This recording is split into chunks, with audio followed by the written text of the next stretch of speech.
it together. Like suits and stuff.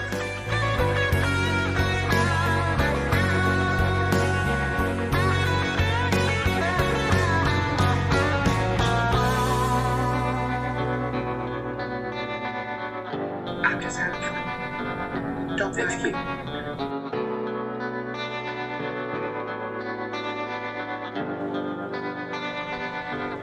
They touched the ground and had another premonition. Basically, I saw the demon, the one who's been going around trying to make deals with Kindred.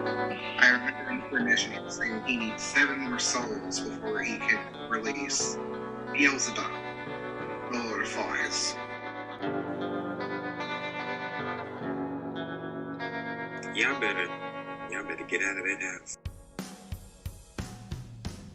What is the definition of insanity? Going crazy. It's to keep doing the same thing over and over, expecting different. And with that, Kendra, we're going to call this session the finale of Montgomery by Night, Season 1.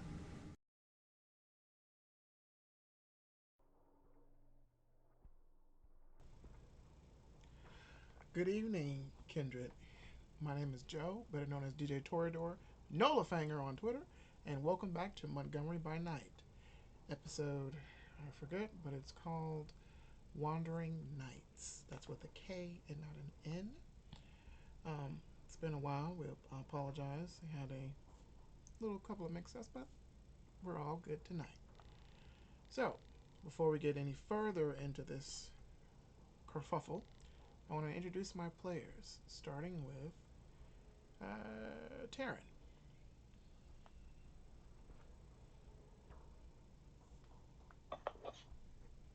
Hello, I'm Jericho, playing Terran J. Knight, the Climeless Caitiff. Vittorio.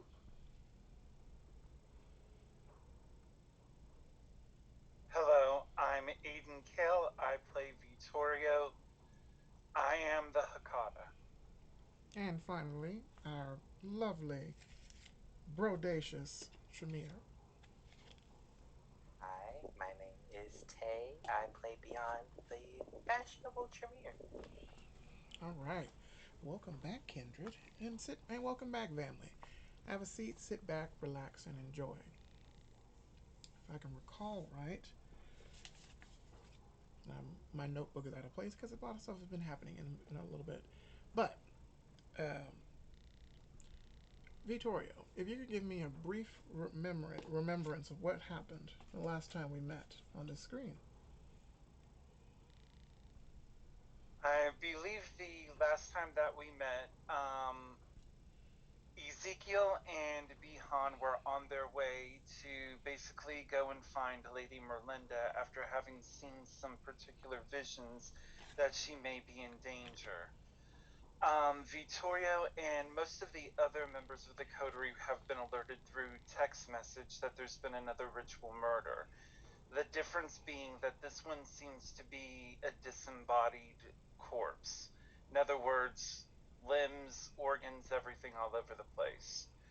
On Vittorio's end, he has been making his way back to the Magic Alley in order to give assistance to our wayward coterie member Zoe, who seems to have gotten into some trouble. I've taken along with me my childer Noah and my adopted nephew Duncan with me in order to head into the town to give assistance to Miss Yamaguchi. All right. Continue. As far as Tyrion goes, I believe that he had made his way back to his house in order to check on his property and his school.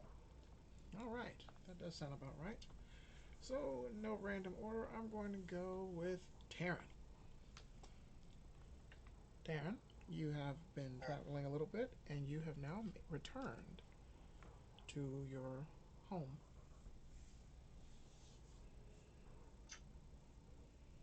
Oh, Actually, actually, like, I apologize. We're not at home. You're at you're at the Black The Sunrise. Black Sunrise. the Black Sunrise with the Bruja Uh huh. Tony. nurse, the Bruja nurse, Tony. Okay, I apologize. We'll start with that one. Oh, sorry. It's been a hectic couple of weeks, guys. It's been an interesting week. So, actually, let me move you guys a little bit over. Oh, oh, and there we go. Sorry, I had to get you guys centered. That was bothering me. Okay, so, um, Taryn, you have walked into this club. It is packed full of people tonight. Much more people than the last time you've seen. It seems like the Black Sunrise's popularity has gotten a lot stronger in Montgomery, and there is a beat that is thrusting in your chest from the music that is playing. You kind of are being pulled along hungrily, I might add, into the packed club. You kind of look to your left and you see the gentleman with the green headphones with the cat ears on him, and he is in there mixing like his life depended on it. And Tony says, um, "You feel that? You feel that voice? Oh man, it is amazing here, isn't it?" Yeah, totally. Really need to get something to eat, fam. Are you sure you don't want a bite? I offer it to you. No, I'd rather not. Thank you, though. You're pretty, but no. You think I'm pretty? Yeah, or I wouldn't ask you out. Oh, actually, you know what? I feel enough to it. You wanna? Oh, you said you're hungry. Mm, well, take your pick. There's a whole club full of people, man. You can, nom, nom, nom, nom, nom. Yeah, that's a problem. Why is it a problem? Kind of vegan. You.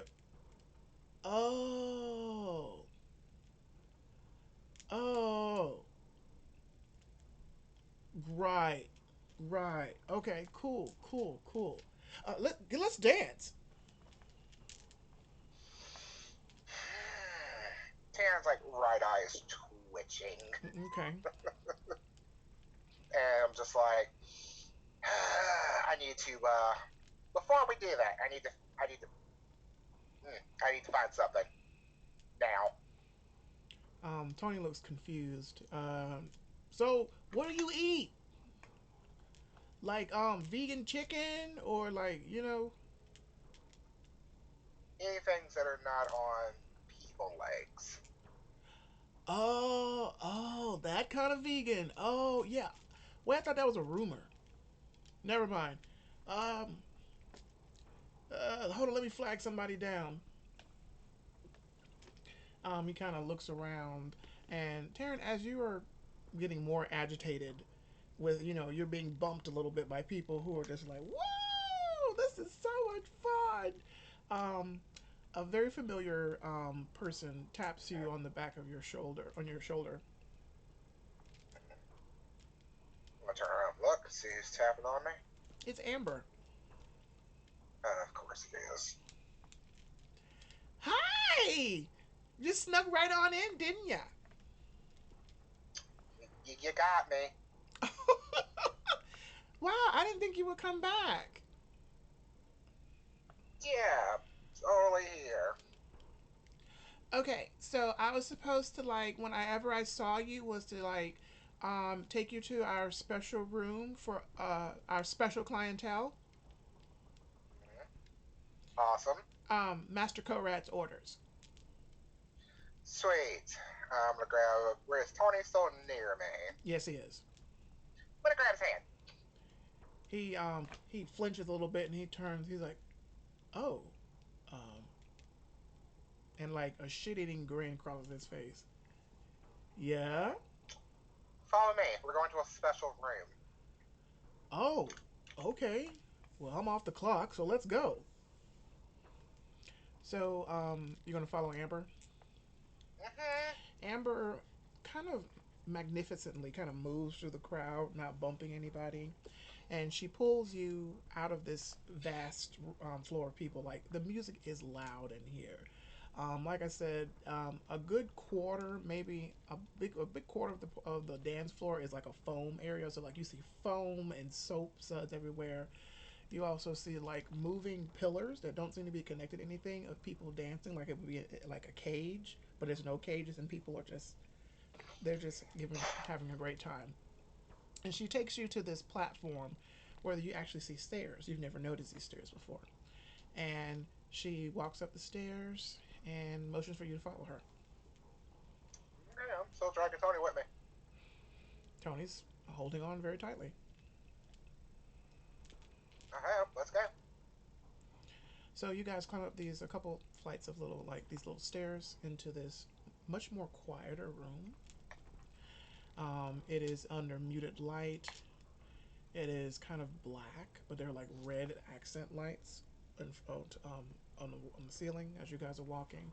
And you see people in suits and togas walking through here. And they all kind of look at you guys and keep walking. And you guys are taken down this hallway to this very nice door. And you see a man standing there with a suit on who looks like he could be Hakata with the way he's wearing.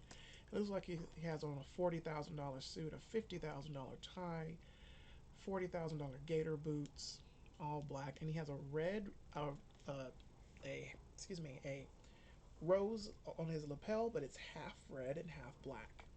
He has on a bowler hat too. It looks like in his 50s maybe, a little wrinkled, not super wrinkled. I guess you would say he's more of a silver fox. And he has dark skin. Yeah. Okay, okay. Oop, sorry, I'm yelling. So I was told to bring you here.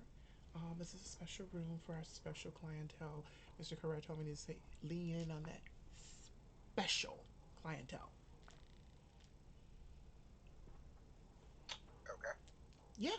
So and she kind of walks slowly, and then she approaches the guy, and the guy puts his hand up, and in a very low, raspy voice, who are those? Oh, this is Taryn, and this is Tony. Tony. Tony. I don't know you, Tony. I don't know you either, girl. Okay.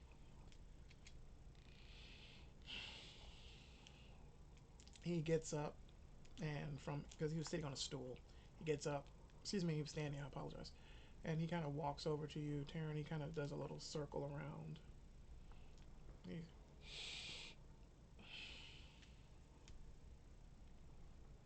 hmm. He does the circle, Tony.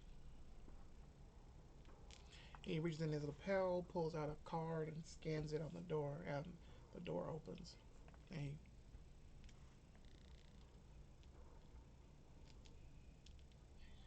okay, so this is my last stop. I can't go in there. I'm barred from going in. I don't know why.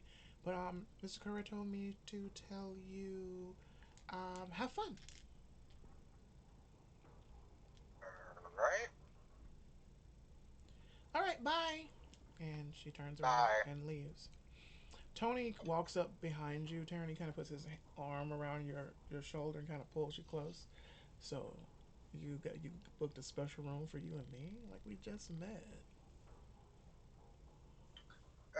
Well, don't get too excited. I'm not exactly sure Oh, why I'm oh, being oh, joined to come this on, special event. Taryn. Come on. It's already here. I'm excited. Let's see what this special room It's is been all about. I'm a little, a little embarrassed. I got on my scrubs and stuff. I don't look my best, but It's fine. I just grabbed him by the shirt. I'm like, I'm into role play. hot. Me too. So you guys walk into this room, um, and it's like a lounge. There are plush chairs here, and you see people smoking cigars. You see people being surrounded by other people around them. It's like a lounge. You see wine and certain foods being shared, and it looks like one of the rooms that you've been in that they offer you anything. But this is a different room. It feels. Um, it smells very delicious in this room.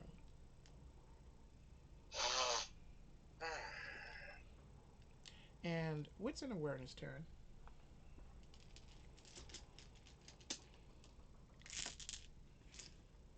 Alright.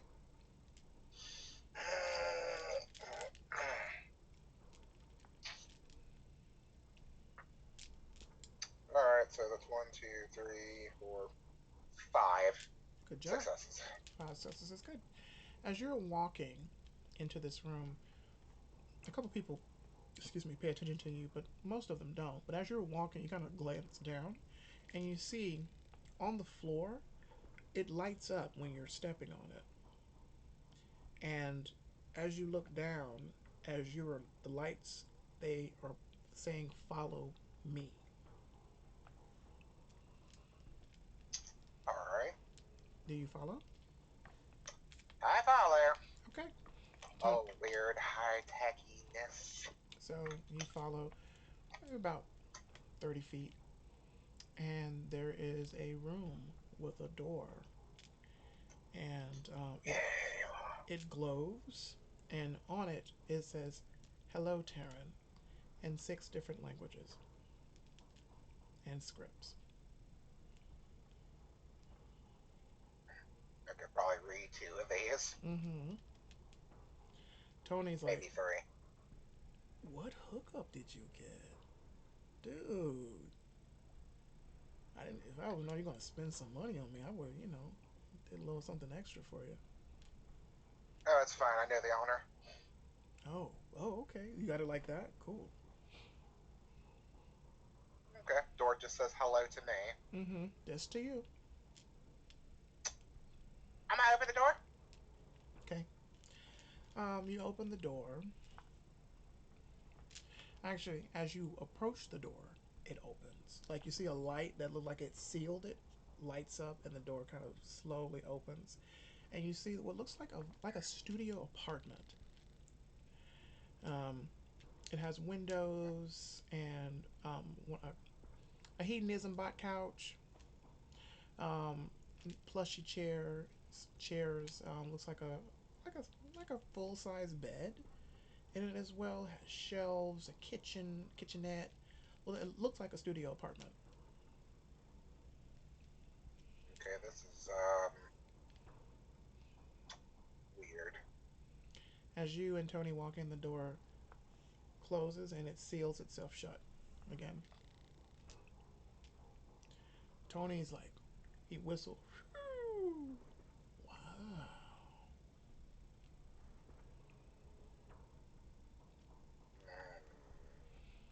He kind of walks over to the couch and he's like, I'm just like kind of assessing the whole situation because I'm like, I don't really like this. okay.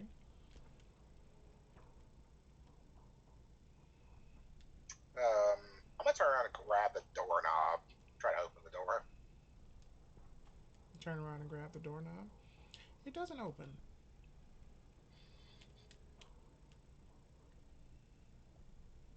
On the back of the door, like this writing pulls up and says, "Are you finished, Mr. Terran?" Okay, I can actually leave. Says the plus. No, not yet. The door knob glows green color, like it confirms what you're saying, and the words fade away. Okay then. Hey, If come this is a on. studio apartment, Come if sit this is a down. studio apartment, I'm gonna go look. Is there a fridge? Like to a kitchen? Yeah. Go open the fridge. Ooh. Excuse me. Even or odd? Hate this game. Odd. Ooh. You open the fridge. It's a black polished refrigerator. You open it. There are 24 blood bags in here. There's a roasted chicken dinner with vegetables in here on a tray.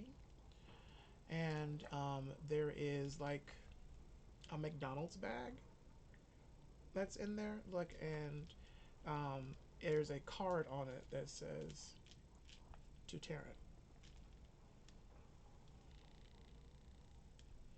Okay. How much is this gonna cost me? I'm looking around for price tags. You don't see anything. I'm gonna grab. Tony says, "Hey, is anything good in the fridge? Get me something good." I'm gonna grab 4 bags. And grab 4 bags. Okay. Are you I'm going going to to. go into the McDonald's bag? You know what? Fuck it. I'll open it and see what's in there. Okay. Okay.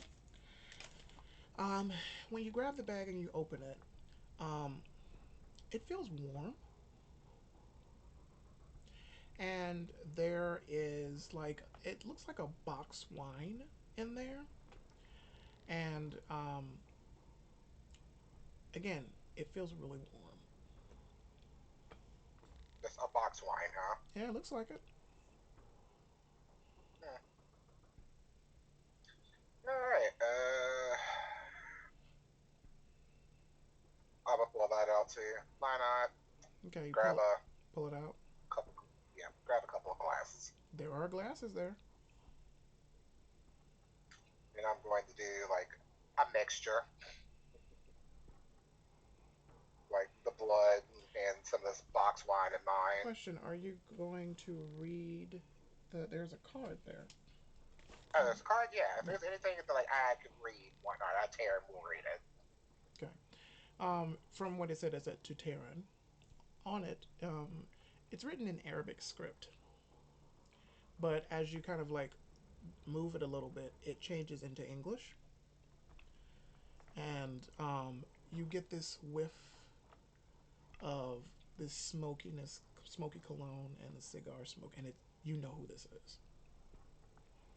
It's from Conrad himself, and you hear well, in your mind, you hear from the words, "My dearest Terran, I thought it'd be appropriate, since you do not feed the way we do, is to have food for you. In this box is 2.5 gallons of koala blood. It was not cheap. Hope you enjoy it. Yours truly, Korad." And there's like a little snake drawn on it. P.S. Up better. I'm watching you. Heart emoji. Might as well put this on Victoria's tab. And I'm gonna be like, just into the glass. Okay. It smells delicious. Oh, I'm starving. Mm-hmm. Oh, it smells really good. And I'm going to rip open a bag for Tony, Mm-hmm. pour it in here, and I'm just like, if this is for me, I mean, he's probably not gonna like this. Oh well. Which one are you tasting? The bag after I drain it into the glass. Which one? Which bag? Because there's a box wine full of koala blood, and then there's bags of blood. I took out 4. Well, I actually took the box wine out, and I took out 4 bags. Okay. So I am filling my glass up with a box of koala blood, Okay. and I'm going to fill his glass up with however much blood I can get out of a bag. Okay. It'll it'll fill it up. Still leave And then I'm like, room. and I'm just like, I'm gonna take a little taste off the bag, see what that is. Off the bag. Yeah, off the bag, just It's human blood. yeah. So yeah, I'm just like, Hey, hey, gross. what's going on over there? People blood. I'll bring that to you. Okay. So you're already Close those. I'm gonna put those bags back in the fridge. okay. Taking my box of koala blood and these 2 glasses over there, and I'm gonna go sit by Tony. Okay. As you grab your stuff and you turn around and you look, Tony's taking off his shirt, well, his scrub shirt, and his scrub bottoms, sitting there in boxer briefs.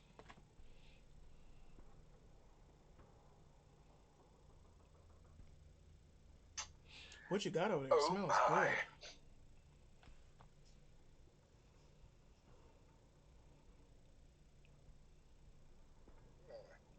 And he Um, actually kind of meets you in the People for middle you, as you're and apparently koala for me. cool. Like the things with the herpes from Australia.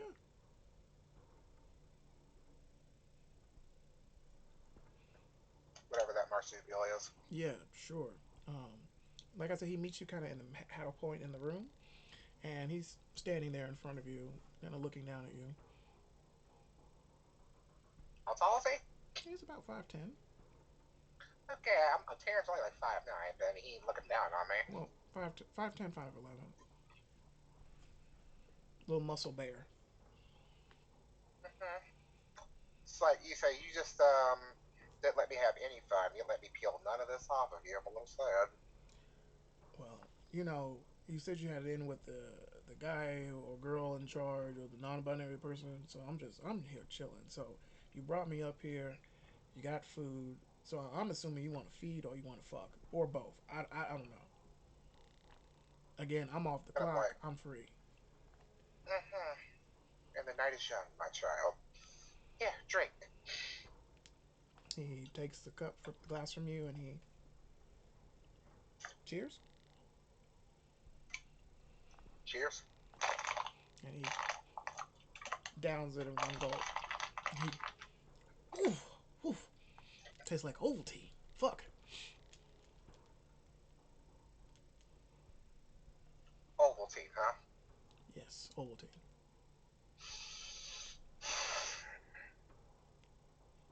I'm going to You taste this taste koala it. blood.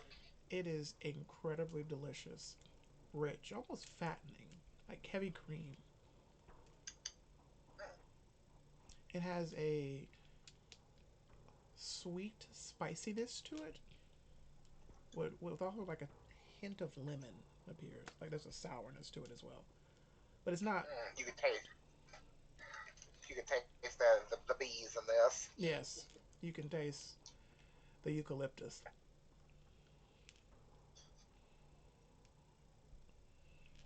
Mm, this koala lived a good life. Poor, dumb, sad thing, but it lived a good life. Yep.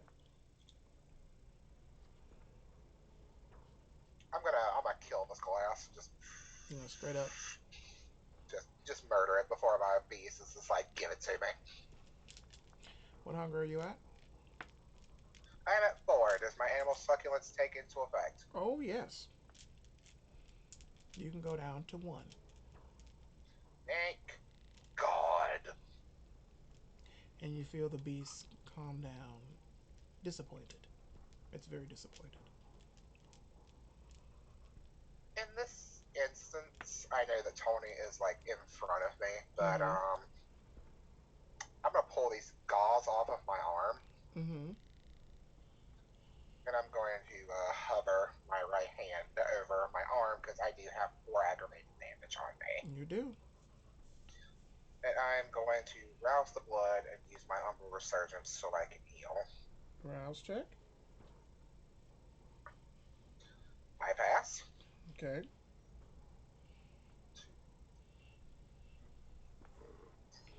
Roll the ability.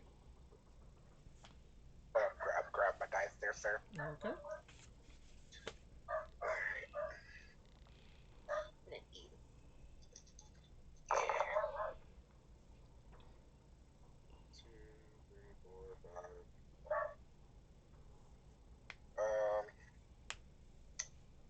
Of course, I have a messy crit. Mm-hmm. So you gain a hunger. I still got koala blood. It's fine. Okay. Mm-hmm. You got koala blood. So 6 in total. Okay. Doesn't that heal your aggravated? I got one aggravated left. Okay. You can choose to keep And that, or you can rouse the blood again if you want to get rid of all of it. I'm trying to get rid of all of it in case something happens tonight. All right, rouse the blood again. I go up a hunger. Oh, right back where we almost where we started. 3 hunger. Ambrose is like, wow, look at you. You better not fuck this guy. Two, three, four, I will kill you. five successes, so that's enough to get rid of that. Okay. And now you are fully healed, but also hungry. It's okay. Does Tony say anything about this little light spectacle that I just showed him? Tony has taken like 5 steps backwards, but he's still drinking.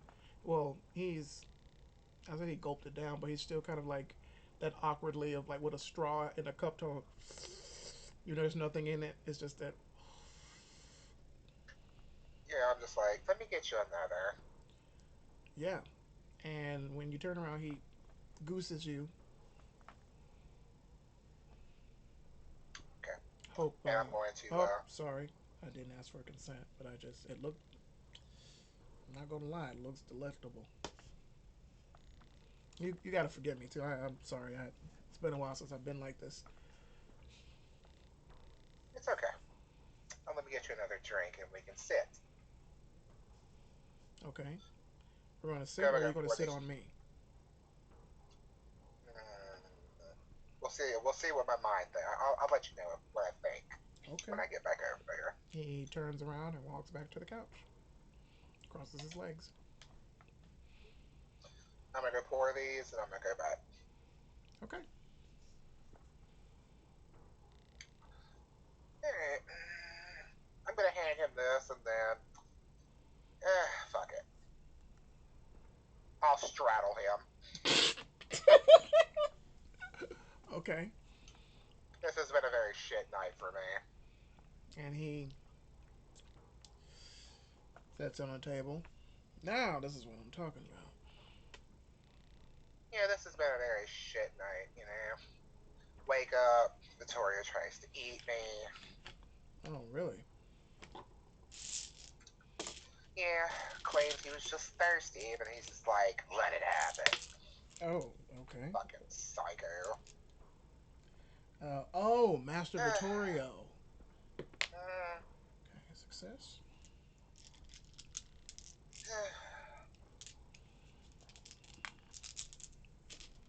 I just need a break. What kind of break?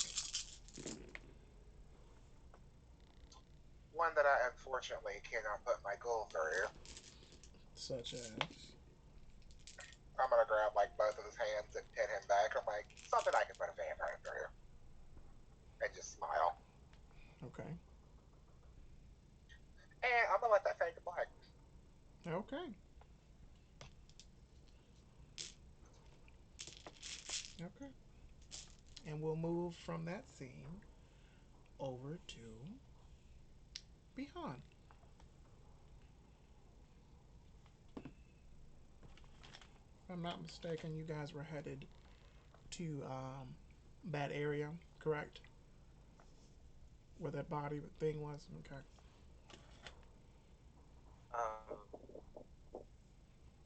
Didn't did we not get the call or the text from Chloe too, or Yes. was that just For now, we're going to say that it is. You got that text. um Ezekiel. in as Go ahead. we were on the way to the body though, Yeah. so like we're headed that way. Okay. So you're gonna like you're gonna do a 2 in 1 or like just well let me That stop first. is Like since we were already on the way to that, we're gonna head that way still, and then after we get finished with that, we're gonna try to get to her. to Chloe. Okay. Ezekiel's in the car with you with John, and Ezekiel speaks up and he says, cousin, I don't like the way this scenery is changing. Uh, looks kind of fucked up. Fucked up. Um, yeah, it does seem to be getting a little different.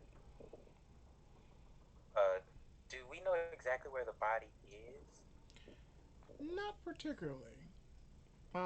Where y'all have gone is like I said, a little wooded area, kind of almost over towards Pike Road.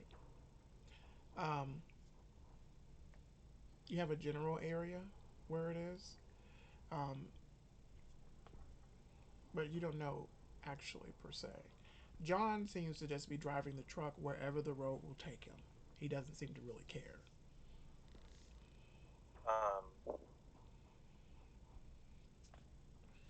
I'm gonna look at Ezekiel. And I'm like, is do you have an idea where it could be? I'm gonna text Chloe and tell her be there soon. Okay, be there soon.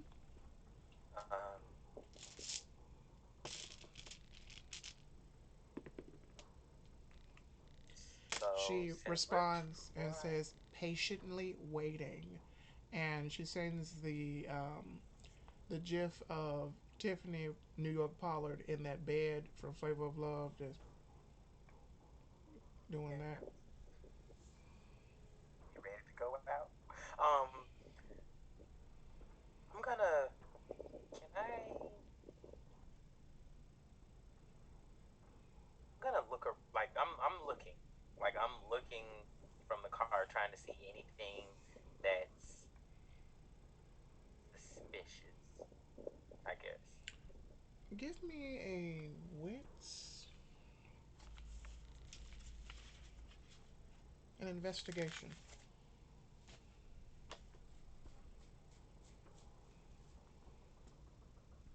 What is your investigation? Two. I will say you could get two extra dice because Ezekiel's also looking as well to add to that roll. Damn. Let me roll for Ezekiel. I have crit two. Okay. Ezekiel don't see Crit two. shit. Ezekiel doesn't see shit. So you got four, five, six successes. Okay, not bad. As John is driving, you're actually kind of peering out the window, kind of looking. You see a lot of the trees here have these very ugly claw marks on them. Stop the car. Sorry, Stop the car. John stops. Yes. Do you see those trees? Who are you speaking to? Car. Like I'm just speaking out loud. Cousin, I. What the fuck? Seems like something's been having a little rampage. John, could you turn the lights off and The lights go off head that way? immediately. John starts playing with, and actually, this is what happened. John presses the center console where normally the radio and all that stuff is, and it flips around, and you see nodules and knobs that you've never seen before, and What? you can hear you can hear the engine of the car. He touches a button, and you don't hear anything. That the car is still moving.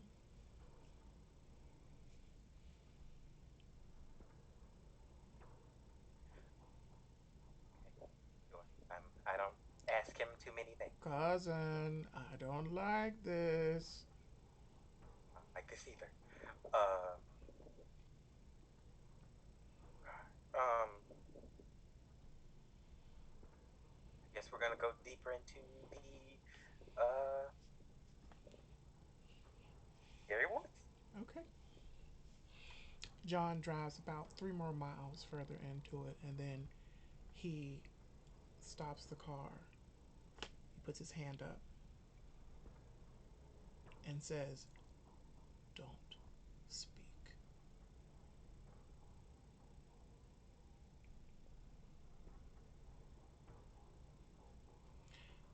Um, when he says that, you feel like a chill run down your back.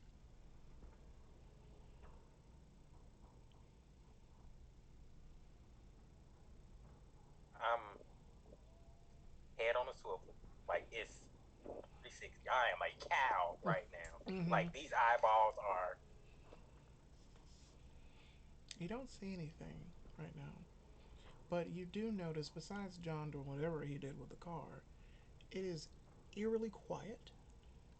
It, and not just eerily quiet as like it's just quiet. Like it feels like the sound has been sucked out of this area.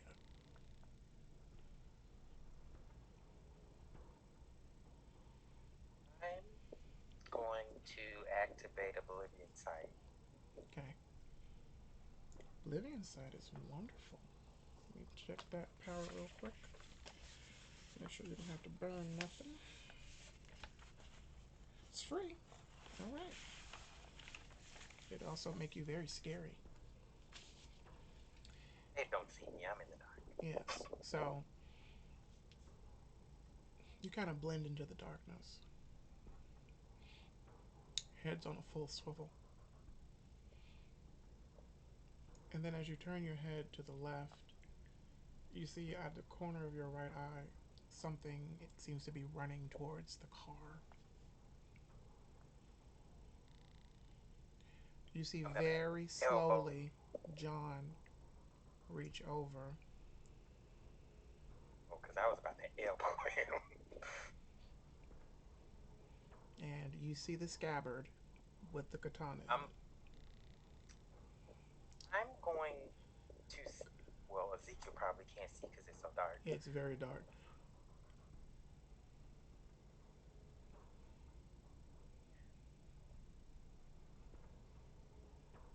It. Um, Ezekiel says, "I don't fucking believe this," and John says, "Shh, Usutsuki."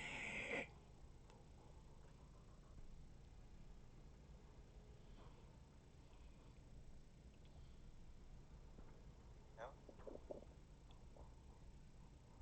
it's still running through the car. Mm-hmm. Can I make out what it is? Wits and investigation. The same, what I said earlier, the roll still applies. Let me try for Ezekiel again. See if he notices anything, because he didn't notice last time. And I'm actually giving him 2 extra dice because y'all are both actively looking. Oh, 4. okay. Ezekiel got 7. What the fuck is that? And really loudly, and you can, his voice vibrates in the car. As you are looking out from the windshield, it's a humanoid figure, and they are running at you. Well, at this car.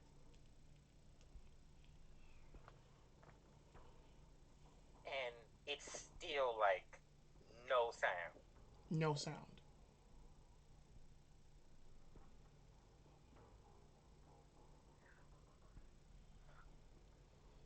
I'm gonna get out of the car Cousin, what are you doing?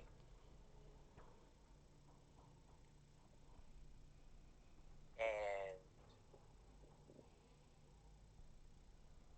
uh,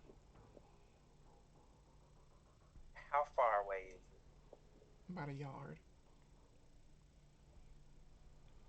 So Again, you that said it's humanoid, and you still. humanoid figure. Mm-hmm.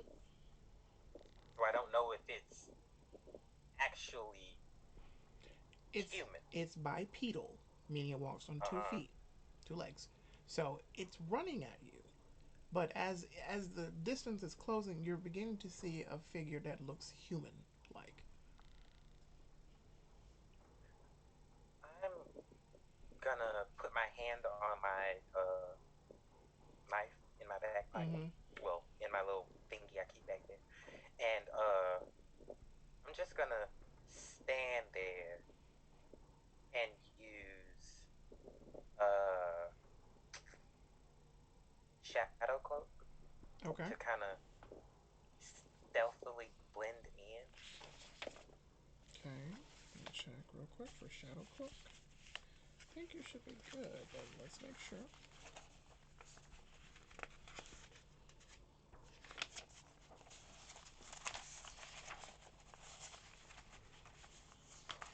Another one, thank you. Shadow Cloak. That is, I need a rouse check.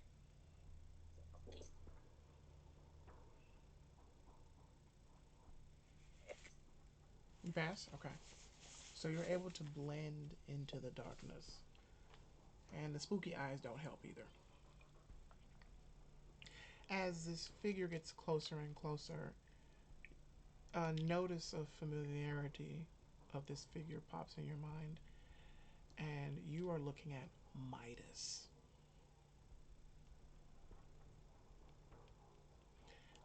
The mm-hmm. The Glasswalker. Midas is running in your direction. You are still hidden, and you see his clothes have been torn asunder. Like he's Like, been in some sort of. yes, like some sort of scuffle or fight. As he's gotten getting closer, you can see his shirt has been ripped. You see claw marks, very large claw marks, and he's like holding his chest. And I'm he gonna. gets almost to where the beginning of the car starts, and he just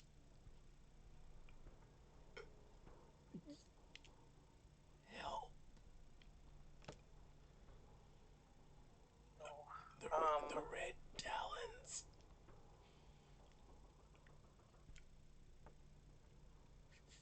Fuck. And he Um. collapses on the ground. Help. I'm gonna touch him. He's a dog person. Um. I'm gonna. I'm gonna go back to the car and I'm gonna like say, "Hey, I think we need to pick that person up, and I think we need to get the fuck out of here real quick. Um, some Cousin, some what real what shit's about to go down." cousin, what is that? Well, okay. John He says, said, "What is that?" yeah. John says, is that who I think it is? Yeah. Um, He could sim- you sim- throw him in the back? he simply nods and opens the door. Midas is appears to be unconscious. As John gets out the car, you can hear like something is galloping towards you guys. Still, I'm gonna tell Ezekiel to I'm gonna ask Ezekiel. Well, I know. Do you have your guns by any chance? Always. I'm gonna need you to get ready to use those because Ah, something's coming in. fuck, cousin. Are we about to light some people up? I don't know if you want to do this one right now, but we're gonna try to get out of here as fast as we can. This is just in case. John has put Midas in the back of the car, and Right. in your mind, behind you here.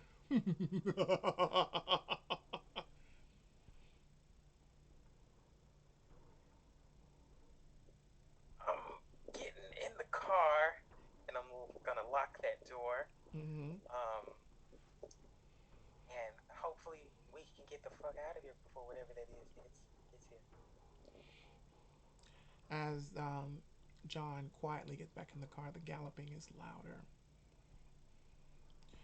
And as John clicks his seatbelt in, your eyesight is still up.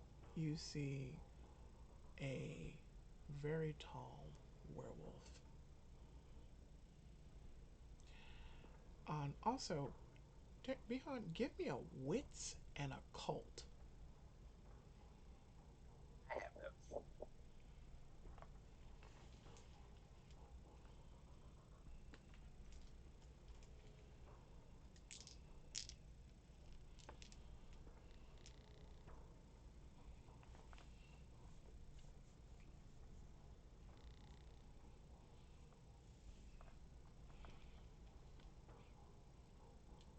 4. 4. As this figure has, it's still far enough from the car, but far enough that you can see. Um, this werewolf has what appears to be like a torn loincloth or something. But on the werewolf's chest and its what would appear to be the forehead are Tremere sigils in blood.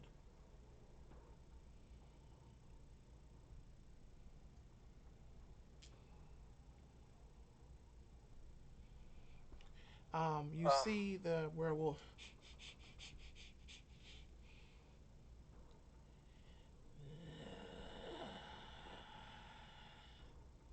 Where is the glass walker?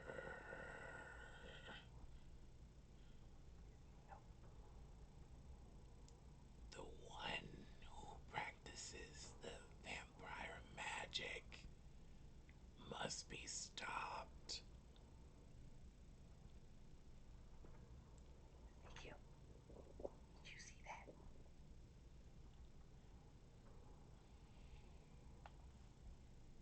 You hear Ezekiel, and you see a laser shoot off from the gun. Has Tremere sigils on it. The fucking what are those sigils? John, You just tell me what to do, master, and I will run him over. Or I can cut its head off, whichever you prefer. let's get out of here. But drawing attention. He nods, pushes more buttons on this console that you've never seen. The car begins to move very quietly, and it begins to I back am up. staring down that thing. The wolf is still looking around. Again, the car is incredibly quiet.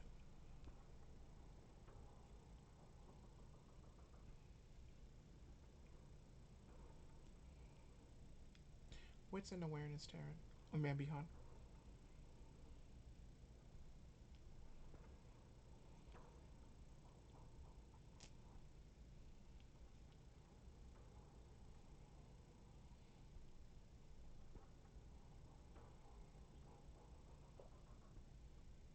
3. 3. As the car is backing off, you begin to see much more of more wolves behind this person, or starting to gather. They all have the same sigil on their heads and chest, and you see one of them is holding something that looks weird. You can't quite make it out as you guys are backing away even more. But as the car begins to move further out of earshot, John has meticulously let the window down about an inch because he knows what you're capable of doing. And you hear the wolf in the furthest in the ground say, "We must find Midas. We must find Midas. That bitch Merlinda."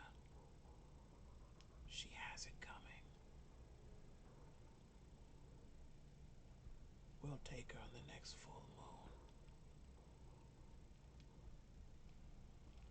And then you guys back away, further out into the clearing.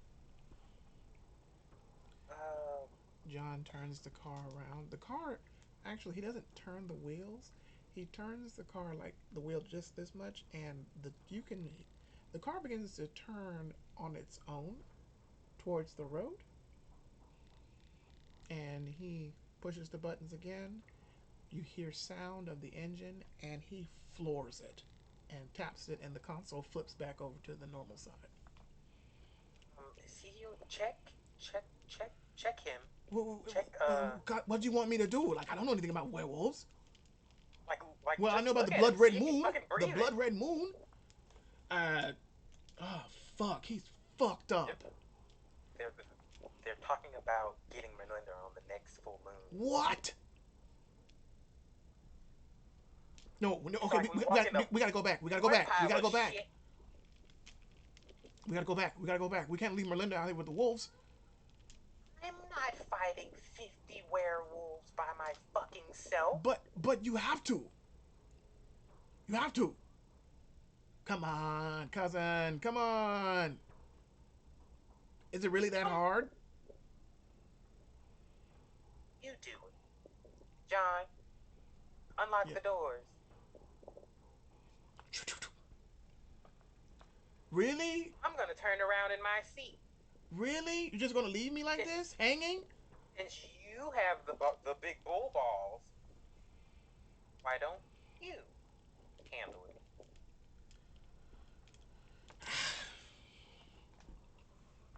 He sits back in his seat and just closes his mouth. He doesn't say anything else.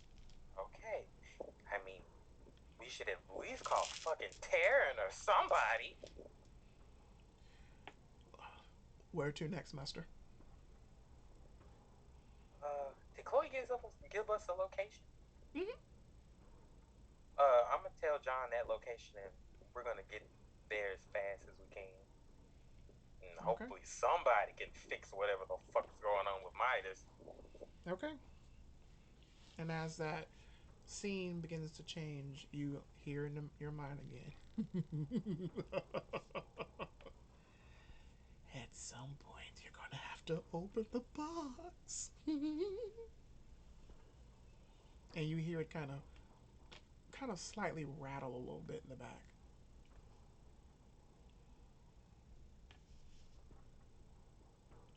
What? John. Yes. We still have to get rid of the box. Yes. You can't get rid of me. I'm bonded to you.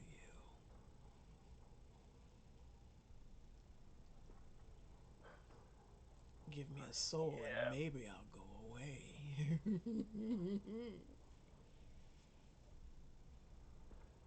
it! I'm gonna have to talk to Victoria about some things. Okay. We head towards Chloe's direction. Okay, and we'll switch scenes to Vittorio in the car with Duncan and your childer, Noah.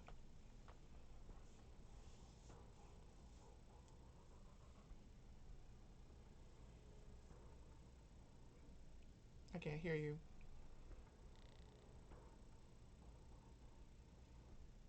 Sorry. Good. I take out my cell phone and I call Chloe. Don't bother texting, calling. Voice confirmation. Hello? I'm here. Where are you? Where is here? Where are you? The Magic Alley. Is that your car? Flash the lights. Okay. The one. Gotcha. We're waiting on you. Turn to your right. I look to my right.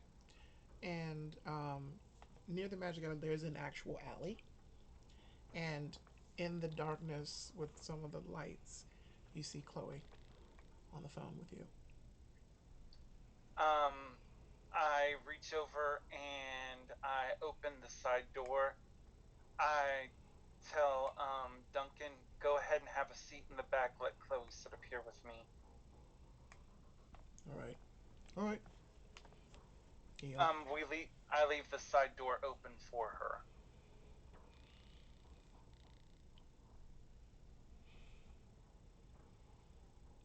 when she kind of looks both ways and she shakes her head.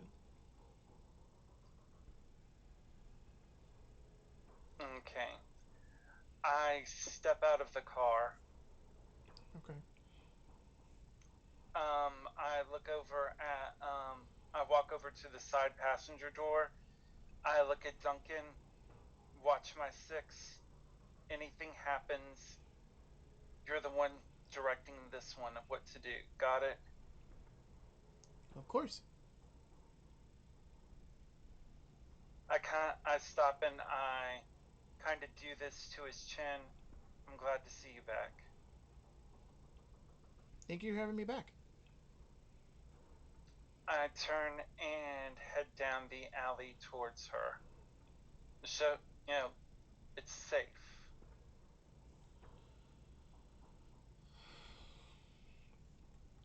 Um, she kind of steps a little bit out of the shadow a little bit. She looks like she has been. Her whole outfit has changed from what she normally wears. She has on a leather jacket, a black Pink Floyd T-shirt, um, some leather jeans, and some boots. And her hair is not normal. It's not in its normal way, but it's a little frazzled. And she looks if she could be look with dark circles under her eyes, she would have them. She looks like she hasn't slept. I thought for sure you were Tremere. I didn't realize you were thinking of changing to Bruges.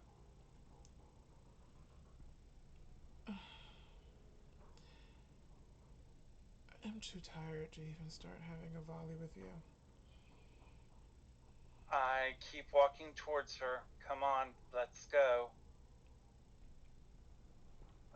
Step towards me into the light, Carol Ann. She frowns when you say that. She rolls her eyes and then she begins to walk towards your direction. But she is not alone. I stop and I gaze behind her. There's a very attractive young man. Looks like he's about his late 20s, maybe. Um, brown, kind of light brown skin. He has this long black brown hair at his shoulders. Has on a denim jacket, a red T-shirt that says the Green Bay Packers suck, some blue jeans, and some Timberland boots. And he has a duffel bag on his arm, and he looks pissed off. I start walking towards her. Want to introduce me to your friend behind you, or did you not know he was there? I really don't want to talk about it right here. I reach out to take her hand, help her along. As you take her hand, she walks behind you. The guy is following with his hand on her shoulder, and behind him is someone else. I immediately stop. I'm guessing you're not a three-party people, are you? Just let me get in the car. I will explain later. Chloe, I start heading that way. This is some bullshit. You know. Shut up. Open the door. Don't speak. Let me in. We'll talk about it in a moment. I help her into the front seat and I make room for the other person. I haven't even had a chance to figure out if he's a vampire or not, with Duncan and Noah. So you're going to put her in the passenger front seat? Yes. Okay. And where are you going to sit? I'm Daddy's driving right now. Okay, so you're going to drive. and you're gonna have Duncan, Noah, and these two, this guy and this undescribed person get in the car. Yeah, I'm gonna have the undescribed person in the back seat, and I'm definitely gonna want a description once we get in.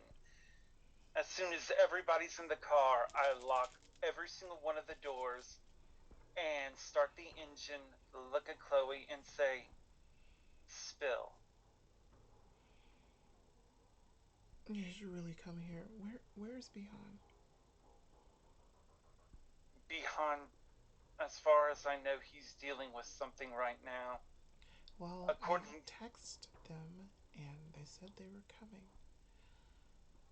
well, then we would be the first to arrive since you called me on the phone. The man that was behind her said, "Who the fuck is that guy? Sounds like a prick." I look back. Who? Me? Yeah, you prick. I look over at Julius, Noah. please. Noah looks.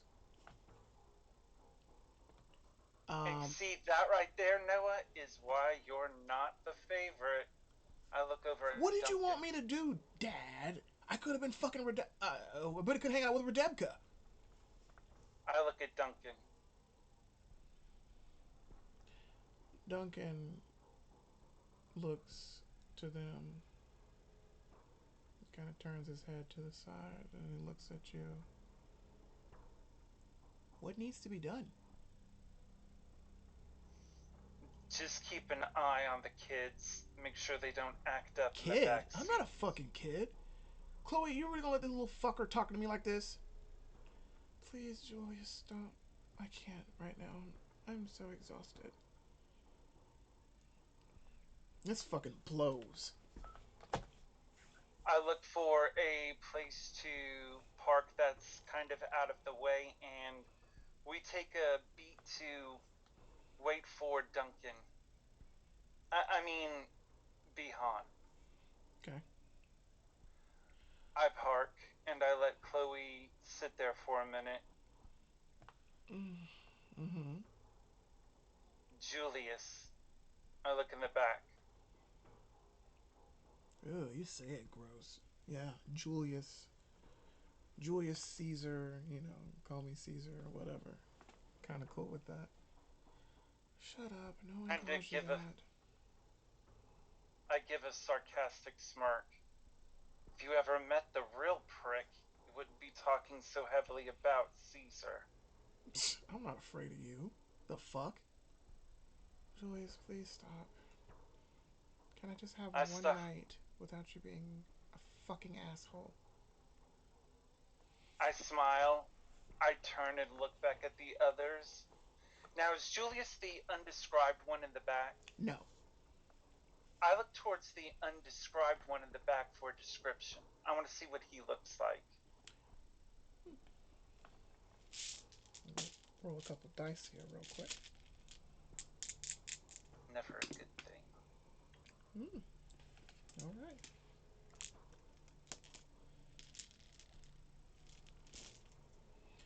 This person has, looks like he's about maybe 21. It's a male. Um, he has brown hair, dark brown hair, and it's like Mediterranean colored skin. He has like a little slash in his eyebrow, full lips. He kind of smells like sandalwood a little bit. He has on a business casual outfit. His hair has been kind of combed to the side. He looks rather chill at this moment, and he has these really piercing green eyes with flecks of hazel in them. Sorry. You're fine. I say to him in Italian, "Are you from Italy?"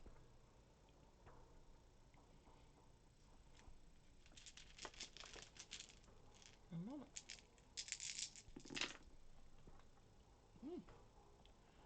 He kind of does this motion And he looks at you and he smiles. Mm, I nod. no, I'm not Italian, but some of my family members are. I say in Spanish. Spanish? He responds in English. I'm getting close.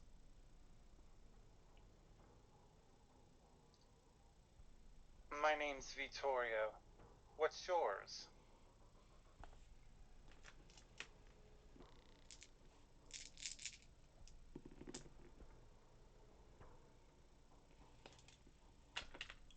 Luca. Mm.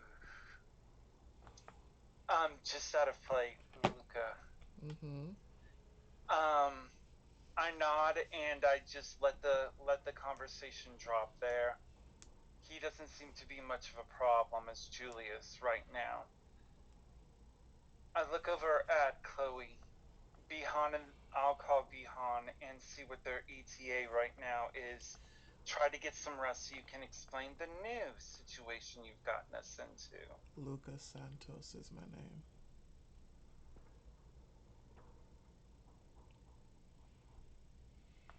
Nods. It's about this time. Behind you see a familiar car, kind of parked near the magic alley. The lights are on.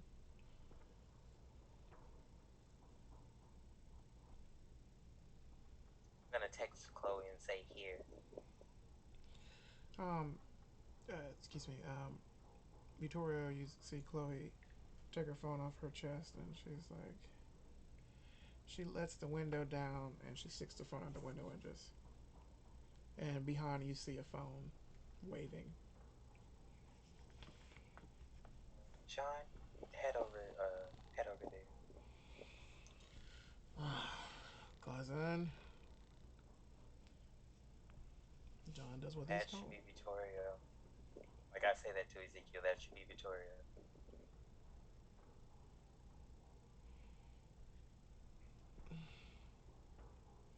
Okay. John parks. And Victoria, you do see this car, familiar truck that you've been in. Alright. I look over at Chloe, get some rest, and then I look in the back seat. And well, I look in the back seat at Duncan and I say, "Look after this one." I look over at Julius, and I'll be back in a moment. You got it. I Look after open us. the Like, what are we, fucking kids? I open the car and hop out. I stop and look over at Duncan. Whatever needs to be done to keep whoever is here right here. He does a deep nod. Yes. I close the door and I head over towards Bihan's car. Wits and awareness, Victoria.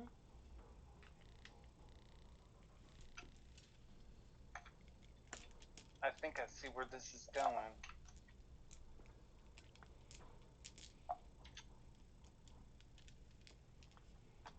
These are hard. You're gonna get right back to Taryn.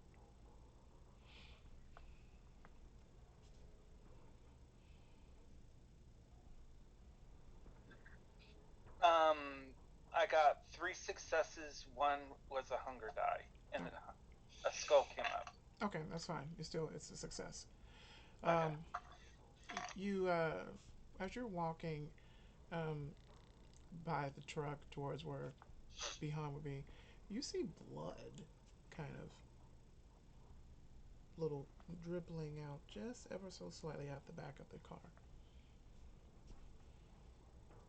Um, I walk over to Bihan's side and knock on the window. And I'll let the scene go out as it is.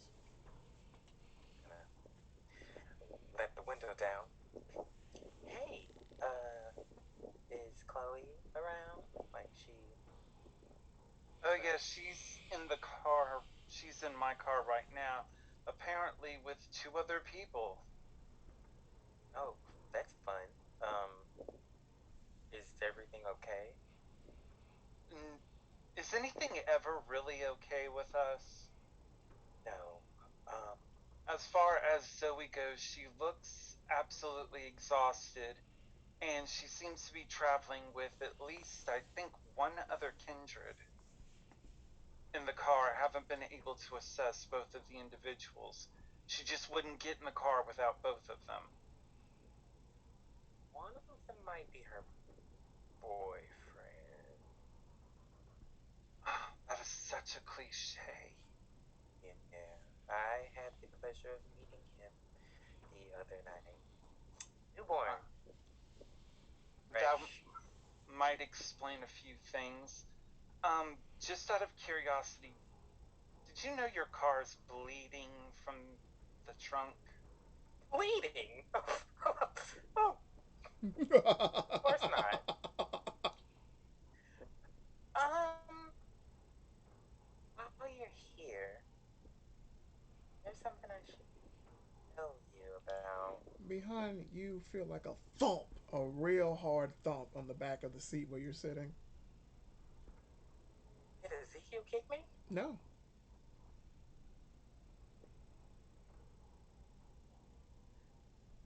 The nearly dead werewolf?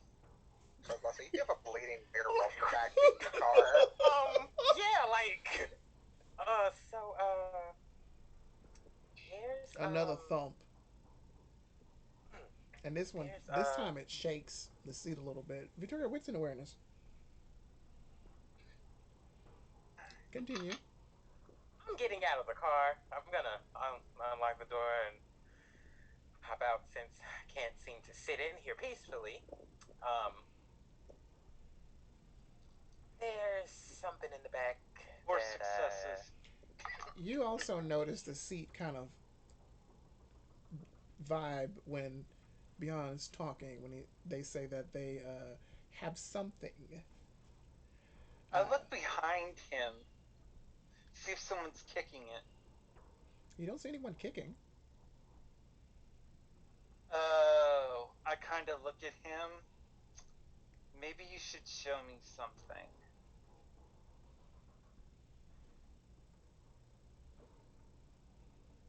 one, there is, two things back here. Um, don't freak out. I mean, it's okay. John, pop the trunk. John, his eyes get wide, and he kind of turns his head ever so slightly. But he does what he's told. And the lid, boop, boop. John also, in the same motion, grabs the scabbard with the katana in it, and he Uh, shakes it, and you see the gling in the moonlight. I'm, so, there's, there's a little situation going on. Uh, and I'm gonna take, Vittorio to the back of the car and I'm just gonna point at the scene that's happened in my, large trunk. And, I'm gonna say, so, two things. This one, and I'm pointing at, Midas, was just recently attacked by, I'm gonna guess, the Red Talons. The werewolves. Yes. You mean the Um, ones whose asses I kicked? Yeah. no, no. Wait a minute. These seem to be, somehow associated with Mir. Oh, yet another sin to lay at the doorstep of Tremere. Gotcha. I'm, gonna go out on a limb and say that they're probably the spot. But,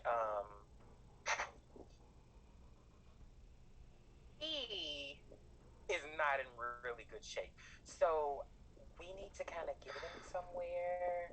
So maybe we can find out. Open the box. And Look. second thing, Okay. remember I told you when I was working, went to this nice little shopping, this weird little alley, and I found a box. The box Open me. kind of talks to me, Open and me. I don't think it's the box is telling me to open it, and I'm not really feeling that right now. Yeah, it's pretty much for the best when a box is telling you open me. Yeah, don't open it. Open Okay, me, you so bastard. Okay, as far as the dying human, because we have to assume that's what he is right now, because he's not in his transitional form. yeah. We can't take him to my place. We can't take him to my place. We're gonna have to dump him off at the emergency room and then drive off. I'm sorry, because my people can't be risked. My bad. Cannot be risked. My people can't be risked either. Uh, shit. Okay. I'm gonna. We're in front of the Magic Alley, right? Mm-hmm. Well, kind of off to the side. You're not actually in front of it. Okay. I'm going to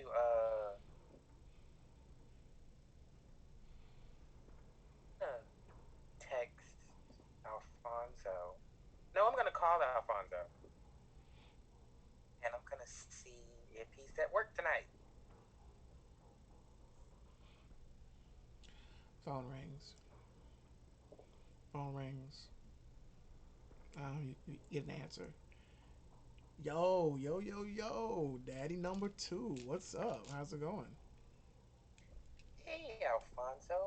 Yeah, just fucking around. Fucking around or I hardly fucking? both. Mm. So I'm outside, Daddy ain't putting it and down on you? What's going on? Actually, don't answer that question. I'm just humoring you. I don't want to know what y'all do. Because I know it's nasty. I don't care. thank you. Could you come outside real quick? Come outside where? Oh, you must be at the shop. I'm not at the shop tonight. Damn it. I'm with my old lady, Uh, Crystal. She out here. She made me some smothered chicken and rice. You know, I don't eat it. But, you know, okay, I'm going to throw it in the trash later. But, you know, yeah, I'm just out here chilling with her. that's cute. Um, Yeah, I got to be oh, like, you know, I like girls. So, you know, this is what we do. We court. okay, Alfonso. Real talk. Wait, I something's have a wrong because you call me Alfonso and you normally call me that stupid Fonzie thing. So, I hold do. on. Hold on. Yes. In the back, you say, "Who you on the phone with, baby?" Hold on. I'm with my dad. And you hear him get up, and he hear like the motion of him something on the phone, and he's like, "All right, show it. So what's up?" Um. So right now, there's a glass walker in my trunk, What? and this glass walker kind of has protection from Aaron Kyle. Mm-hmm. So they kind of, have a piece of land. But Yeah. the Red Talons have,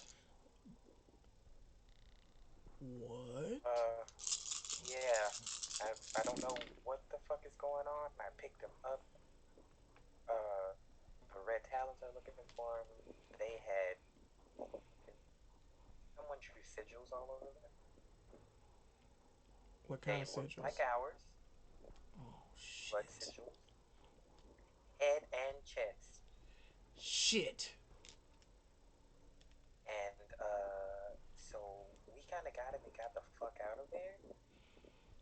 I ain't gonna get no cat with you around because every time you talk to me, there's always something blowing up or somebody getting shot, stabbed, or What massacred. the fuck do you think? I hardly ever get to go to work. Oh yeah. Um, Speaking of that, your boss came by the shop. Preston? Yeah, Yeah, smooth, the fast talking little motherfucker. The thing he's all hot shit. yeah. Yeah. So boom.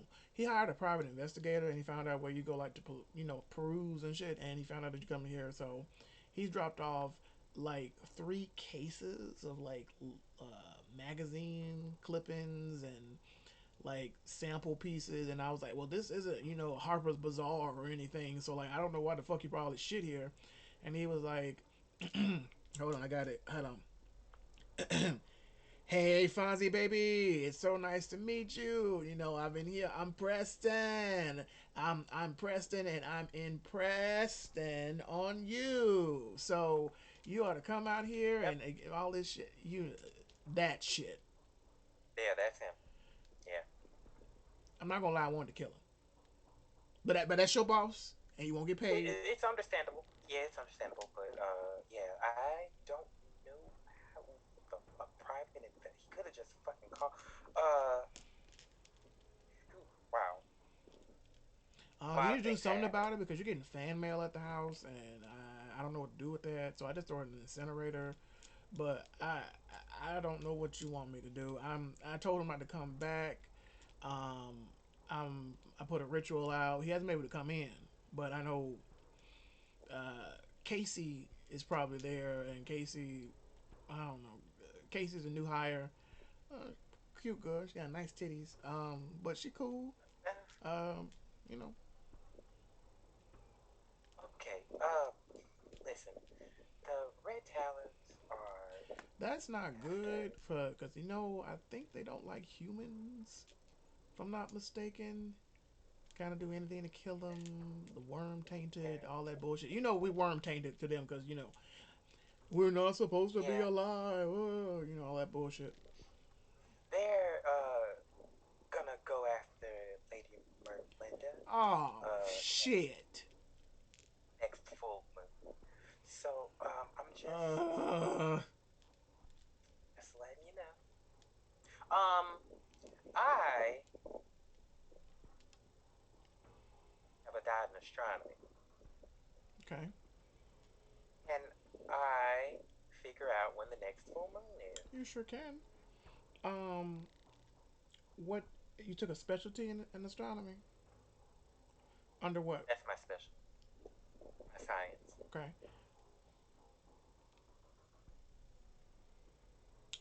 intelligence and science.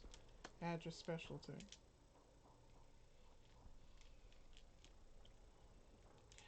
Vittorio, you also are hearing something weird.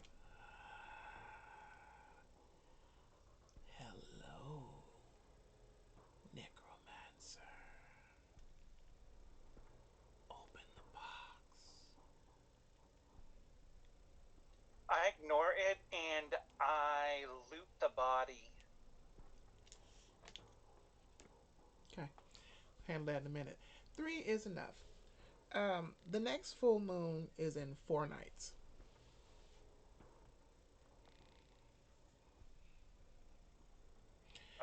We have about 4 nights until then. So God damn, man. yeah, I'm gonna probably have to tell Hunter and oh god, oh fuck, like we got some odd stuff going on and so much happening. uh, Hold on. But yeah, 1 minute. Pause real quick. Vittorio, you loot Midas's body. You find his wallet. You find $400 in $100 bills. A gold watch, and some like stuffed in his pocket like boxer briefs. and a lot of it's kind of covered in blood, minus the money in his wallet. I gotta put my phone down. You're stealing from a half-dead man. Can't you I wait look. until he's cold? I turn and look at him. Cell phone. We all got one. He's gonna wake up. He's gonna think I did it. Well, let him wake up. He'll see a pretty boy sitting there looking through his shit. He'll smile. He'll be happy. He'll be I don't think he's surprised. gonna be happy with all of us around. It'll be Especially after okay. what you did the last time, It'll be okay. sis. Just go back to your phone call. Okay. Yeah, we got some real shit that we need to handle. Cucumber. Okay.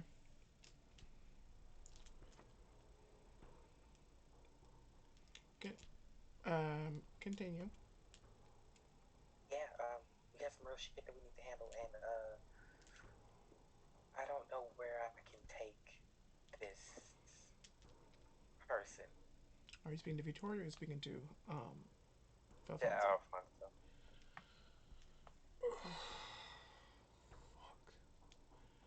Like You. he needs help.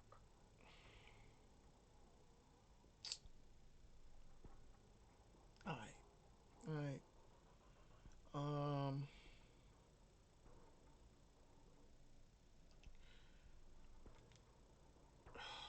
Fuck. Okay. He can't really come in the Magic Alley because it's warded against lupines. Um. That he's a lupine, right? Oh yeah. Okay. So yeah, he can't come in. This shit gonna hurt. Um. Fuck. I don't know. It's.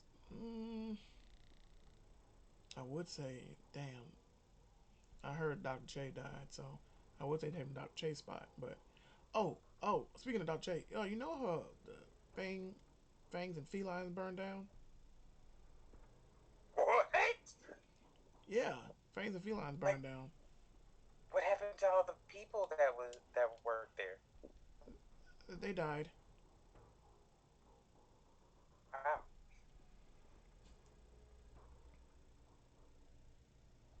All the animals. Anyway, it was bad. But yeah, um, they all died. Um, it, that's all I can tell you from what I haven't been over there. It, Wait, where your friend Taryn at? I have no idea. Taryn, like, knows some shit about werewolves.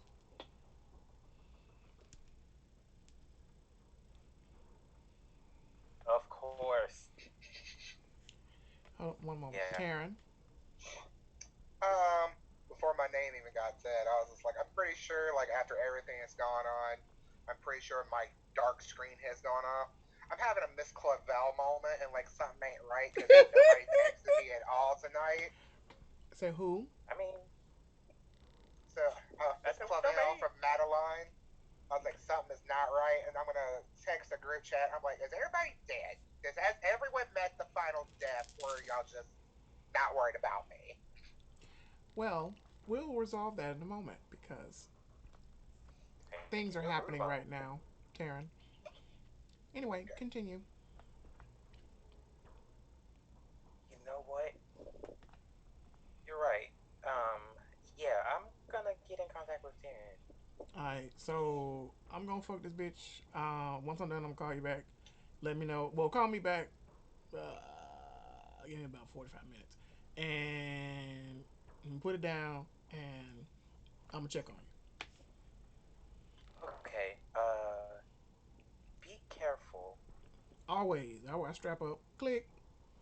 Oh, yeah. I just kind of put it in my pocket.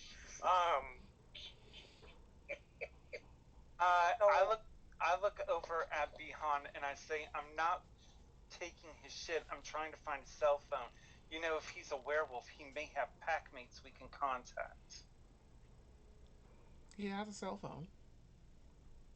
Um, shit, well, I'd try opening it. Why not?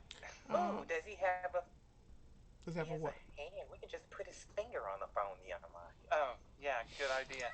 I grab a hold of his hand and put his finger on it and see if that works. Open me, necromancer.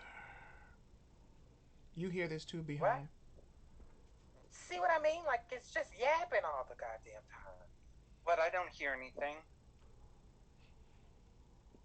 So, you take out his Okay, I'm phone. crazy. Yeah, I take out his phone and try to open it. If it's fingerprint protected, I'll try using one of his fingerprints. It is not. It has a password on it.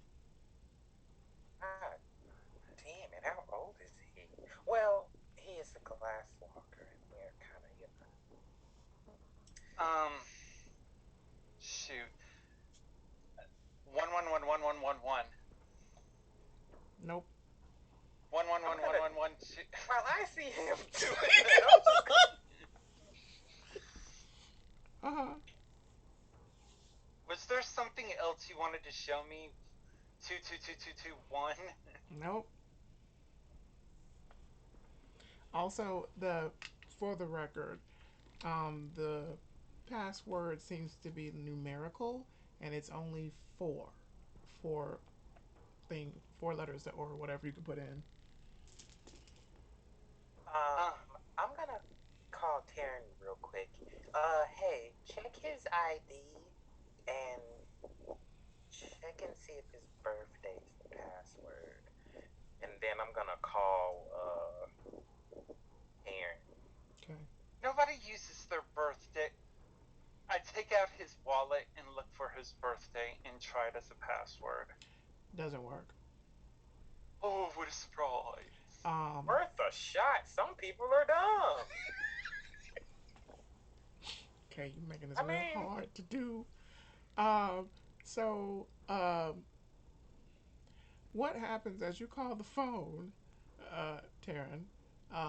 You have you're laying in the bed in your post coitus stupor, um, and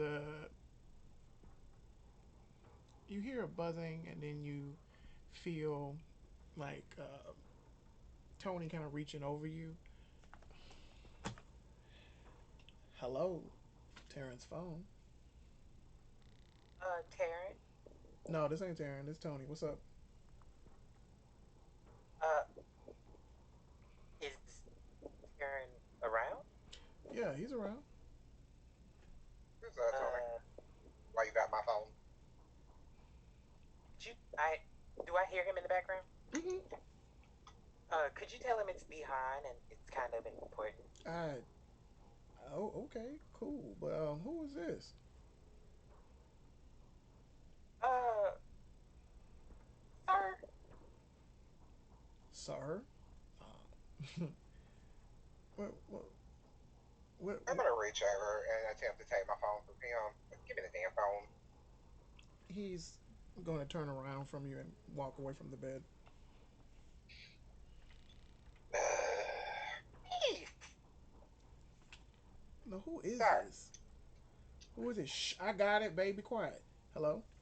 Who is this? Oh, uh, I'm one of Taryn's friends. What's Would Taryn's you? favorite color?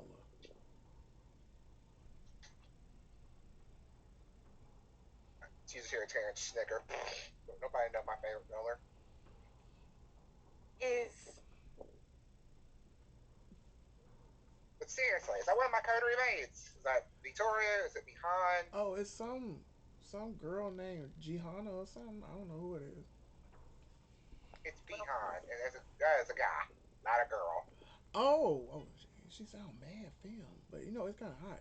Um, Give wait, me the phone. It do might y'all be important. do y'all fuck? Like, what's up? No, we're coterie mates. That is literally it. That doesn't But mean give me the phone. anything. It's probably look. It's probably important. Give me the phone. How about I just nah? I can't do it on the phone because after what we did,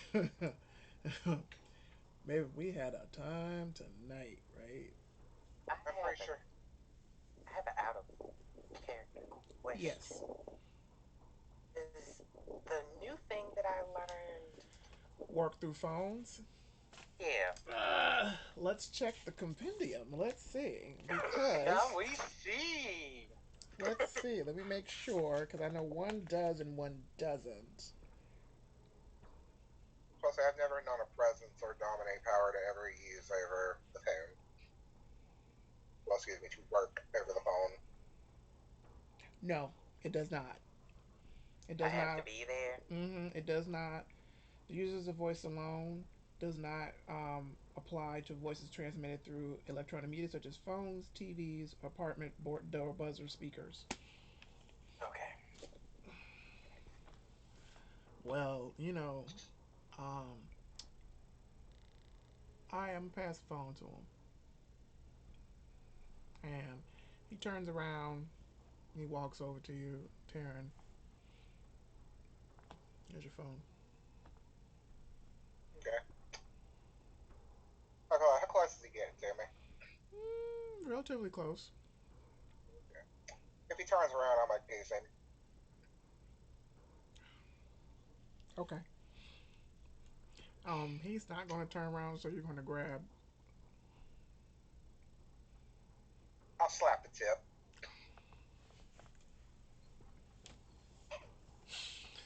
Okay. I'll give it a downward strike. Oh God. Okay. He doesn't even flinch. Oh, I know he doesn't. I'm not trying to hurt him. Anyway. Anywho, Jesus fucking Christ. Hello? Oh, who's that? Um, a little bit of fun in the moonlight, because I can't have fun in the sun. Fun in What's the going on? moonlight. You know who I am, Tony. Okay. Uh, real quick. I'm with Vittorio. Um, Real quick, is this going to make my hair turn grayer?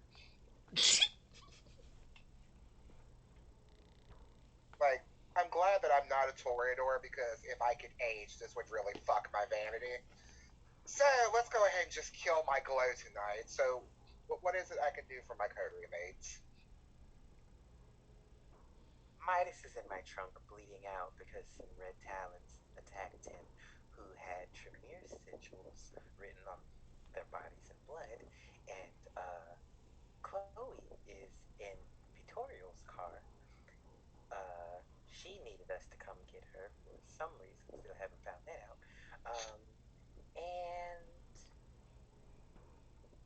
yeah, the red talons are gonna try to kill Melinda in 4 nights. So I was wondering if you knew anywhere we could take Midas so that he doesn't die because we don't want his, pack mates getting angry and wanting to either join them or do something on their own or, you know, find whoever decided to him out of danger. Yeah. So the Glasswalker is, what's that song say? Knocking on heaven's door. Oh yeah. If he's that bad off, where are y'all exactly? We are at the Magic Alley. How But far is the Magic Alley from the Black Sunrise? Maybe about 20 minutes, if that long. Okay, You gonna be ready for round two, or what you about to dip? round two. Come on, What are y'all Taryn. doing over there? Fight Club? no, not fight, but replace a few letters there, dear. There's a club. Yeah. No. Okay then, so I'm guessing that you want me to fix the werewolf. I've done this one time. All you know, once. Normally, I run a fucking silver dagger through a fucking werewolf's heart. With no. Werewolves? What? Come on. Can it wait? Okay then. You know what? I don't normally ask for something. So, is he conscious? Uh, not really. He's, kind of Perfect. Cousin, you're a just Tremere. I want Guru blood. Get me a few vials. he's bleeding out. I mean, I Good. could do it. Give me a couple of vials of blood since it's just basically spilling all over your damn expensive car. I asked for so little. I am coming. And I will come heal the werewolf, and he owes me a life debt. Gotcha.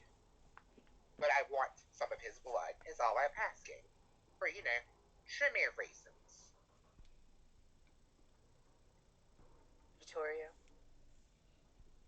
Yes? um, do you have a couple of vials on you by chance? I always carry a medical kit with me. Hold on, I'll go get two. Yeah, we got you. Okay, I'll be there soon.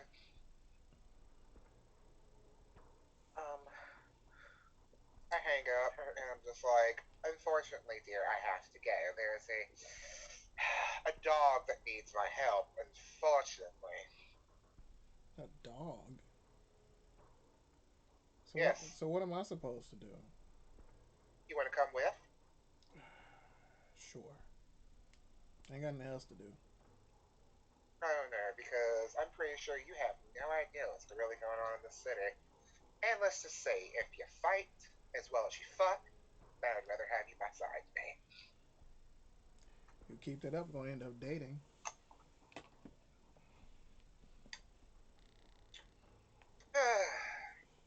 Unless you got somebody already. Depends on his answers of whether he wants to become a kindred or not. Oh, well. His name wouldn't be Anthony, would it? No, not Anthony. Oh, okay. I'm getting dressed while we're talking. Yeah, he's putting on his clothes too. Uh, I'm going to drink the rest of that koala blood too, so I can knock my blood back down. Okay. I'm at my hunger back down to one. Okay. You're back down to one. Just fucking stab a hole in the cartridge and shotgun that shit. What are we gonna do with all these koalas? Okay. Mhm. Okay. Mhm. I'm gonna go to the door and I'm like, grab the doorknob. I'm like, I'm done. On the door says, "Thank you for coming, Master Terran. We look forward to having you again." Thank you, Conrad. I'm pretty sure we're gonna have a talk about this. And right now I'm going to open him. You're leaving? Yes, I do look back because I'm pretty sure Conrad says he's been watching. I'm like, I had fun. I hope you enjoyed the show, Conrad. Wink. Um, you leave the room.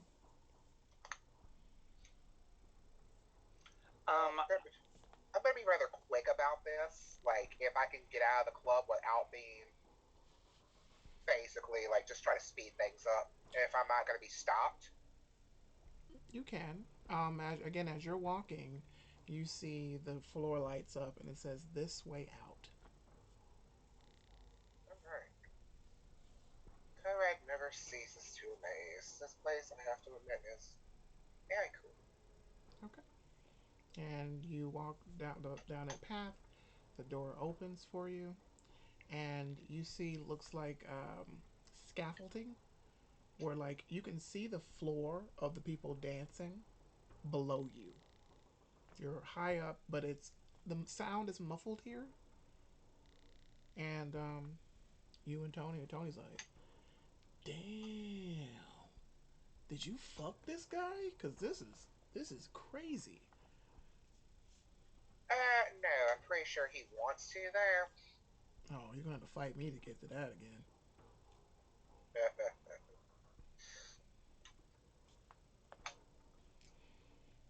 Just say I don't think I tested. He's a pretty old ministry, a member of the ministry. Oh fuck, a snake. Oh man.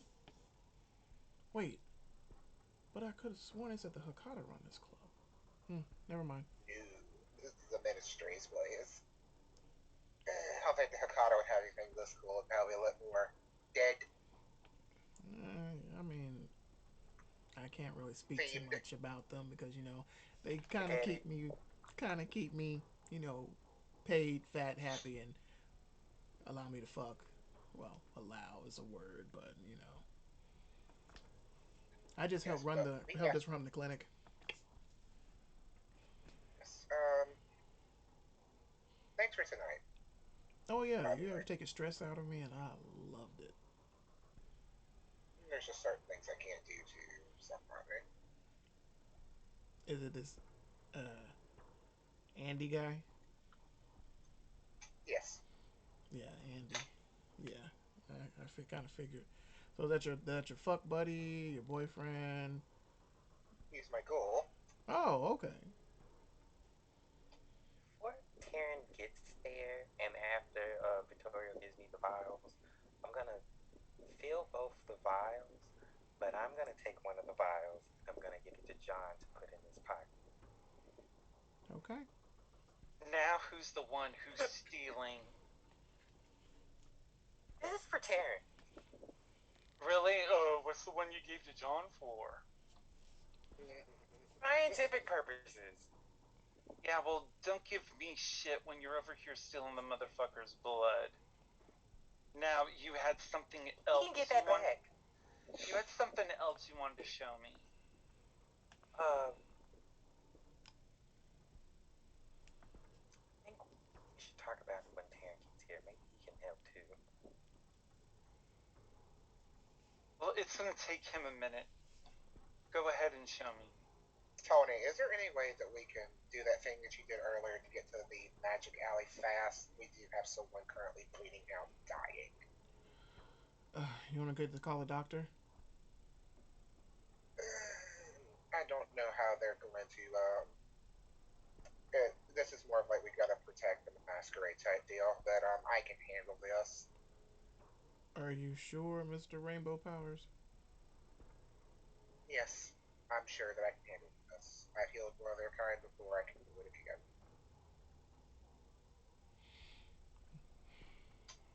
Yes, I can. Thanks.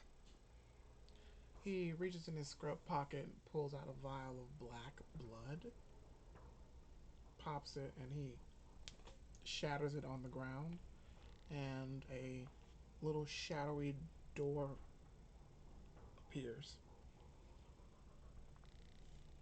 That was so cool. That's what we got through. Yeah, I don't ask questions.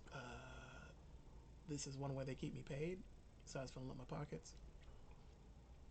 The Also, ability to get places through the Shadowlands is yeah, not a bad thing. um,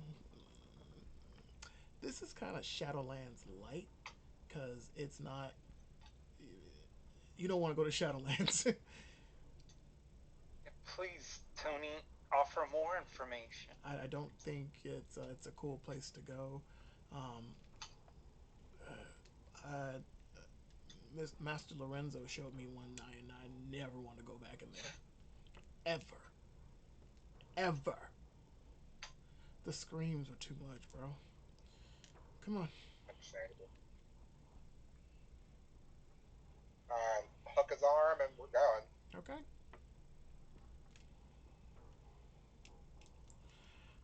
Guys. There's this thing in my trunk.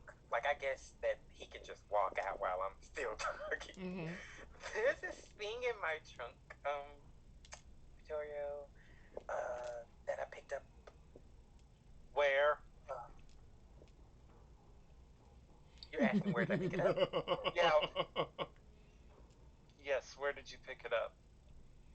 Please enlighten him. Tell us where you got us. Tell him the truth. Tell him lies. Let him open the box. Promise nothing will happen. Kinda, like, hit the box. A loud thunk, hollow thunk comes out the box. Um, you hear something like, oof. Ooh. I can't wait Yeah, to pull that lever. I got John to pick up a few things I heard about while I was working, and he brought this back. Working where? Oh, Here, there, London. I was in Spain, and there was this shop that I walked by one night, and I asked John to go there, and he found a couple of things for me, and this box just so happened to be it. The shopkeeper said that there was a way to open it, but what was inside, he said, was, something useful, something. Yes, tell him. Tell him. Something strong. Uh, that all you gotta do is like pop the box, do a little. We are the ones that helped kill Lizzie Borden. Okay, did you hear that one? What are you talking about? Do you not hear voices coming from that box? Asesino Vittorio Giovanni. It's literally saying your name. Sorry, can't help you. Let's see what this box looks like, shall we?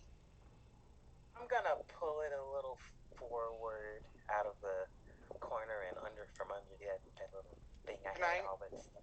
Can I do an intelligence and occult roll? You sure see if can. I know what this is. You sure can. Fine, let's finally figure out all of this together, shall we, kids? Yeah. Only way that we can open the box is if John, both kind of give it a little blood. Well, then We've only opened it once. Why'd you even open it once? We're in fucking Camarilla Town, and they were gonna kill everybody. Well, did you know what the box was? Did you know what the box could do? I opened it to see what the box could do. Yeah, typical Tremere. Your hubris is showing. Cousin. 5 successes. 5 successes is great. You look at the box. It's like a chest, wooden chest, but it looks very, very weathered. Also, it looks relatively old. Maybe about, you give it a couple centuries old. Um, it also has this sinisterness you get from it, some sort of malicious intent off of it. Um, you've read about this maybe once or twice in passing. Um, it's in Spanish. It's called la, la, la cajita obscura, or la cajita oscura de la sombra. The the little shadow box, or the little box, the dark little box. It typically um, has either a fetter in it, or itself is a fetter, but it's has spirits, plural, could, or a spirit attached to it that may or may not.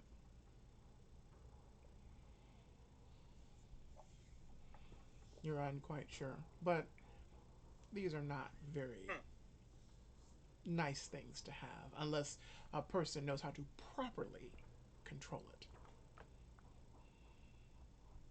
I kind of smile for a minute, and I look at Bihan. Ooh, someone fucked you over good. And then I do like this. I lean down and rub on it. Mm-hmm. Aren't you a pretty little box of shadows? And Behind. then you act, Go ahead. and then you actually see me do this. Mm, Why are you licking my step away box? from it. I lick a lot of Phrasing. boxes behind. Phrasing. Um. Uh. Sorry, that just threw me off. Uh. The box kind of coos in your mind, behind. Open the box, bitch. Beg me. At this Oh, time, so you can hear it now? Taryn, you and Tony walk out into the area of the Magic Alley, and Behan and Vittorio, you both see this as he steps out of the shadows. And Tony, oh, hey, oh, Master Vittorio, good evening. Okay, where's he Tony, at behind? Uh, I'll point to him. maybe you ought to go show him, Bihan. I say, putting a hand on the box. No, I think I'm gonna stay here since we're all kind of standing around the same things. As I'm walking that way, as I see Victoria acting fucking weird as normal, I want to just glance at what he's sharing, what his hand is on, because I don't think I've actually ever physically seen this box. You see a wooden chest. It looks very old. You would give it about at least a couple of centuries. It's very weathered. So, I have one question.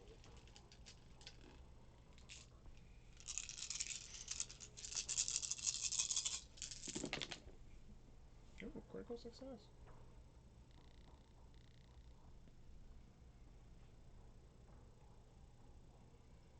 Okay. So, my first power of Umbral Eyes is always passive. Mm-hmm. Okay. Umbral Eyes basically, Astralis opens my mind to another world of spirits and places of velvet shadows. Your ability to view reality with the eyes of the spirits shifts your perception, providing information that cannot be gained through normal observation and inspection. Mm-hmm. You recognize creatures, individuals, powers, fetishes, and talents of spirits, race, ghosts, and origins, which you cannot learn. Their capacities or the extent of the Umbral Eyes allows you to discern that such effects are present. You can read an object's purpose and age at a glance and tell forgeries from the originals. Mm-hmm. So what is your question? Is it a fetish? Yes. Are you doing a roll? By the storyteller's discretion. Yes, I'll do a roll. Do a roll. And depending on your successes, you can ask. I'll allow a number of questions that you can ask. I already marked one of them off though, because you've asked one. You guys can carry on the conversation as Taryn is trying to put this together. So I'm also going to place my hand on the box. Okay. I wouldn't do that if I were you. I'm gonna kind of scoot it back. Uh, yeah. I might not, but maybe we should wait until everybody gets here. Sounds like a good idea. Exchange of information shouldn't hurt. Tony Seeing as says. how you're a necromancer and all. Tony Okay Oh, then, says. so, no. Tony's, Dead bodies aren't really my thing. Tony says, "What's in the box?" So you remember that movie? What's in the box? What's the box? I got Yeah, 10 successes. One of those was a critical. All right. You can ask. Where is it at? Shouldn't we be focusing on the dying werewolf? Evens or odds? Um, Evens. Hmm. You get to ask 10 questions. You've already used one.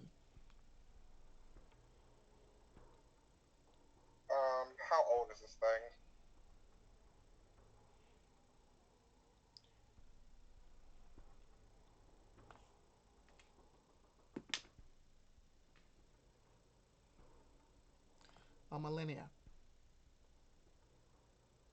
This thing's 1,000 years old. Mm-hmm. Oof.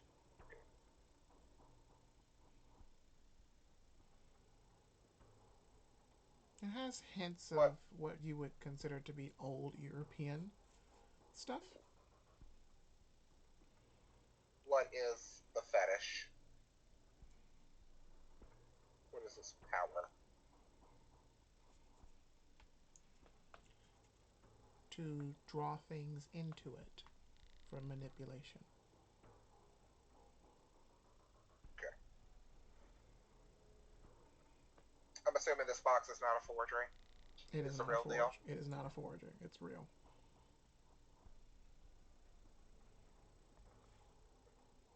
You have 7 more to ask. Is there any other magical effects upon this thing? Yes.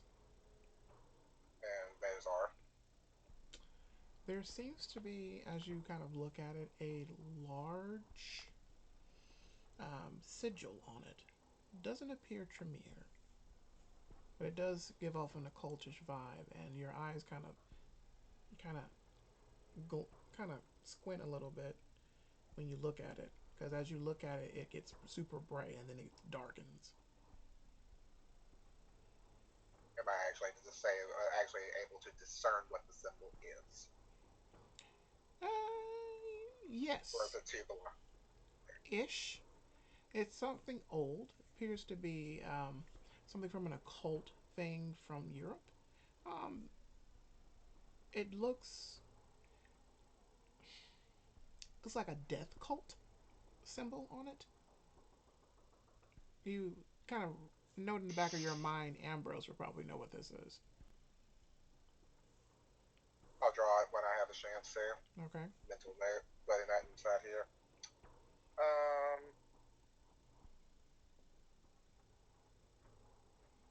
Honestly, I don't know what else to look at, like what to ask it. I mean, you can stop if you like. I mean, I don't really know what else I could ask about this. Okay. I know it's old as dirt. It's a fetish. Spirit. Mm-hmm. What spirit is attached to this? Really good question. I would say storyteller's recommendation. The question should be asked: what spirits, plural? Oh, what spirits is attached to this? Approximately 19. That's a lot of people. Excuse me, that's a lot of spirits.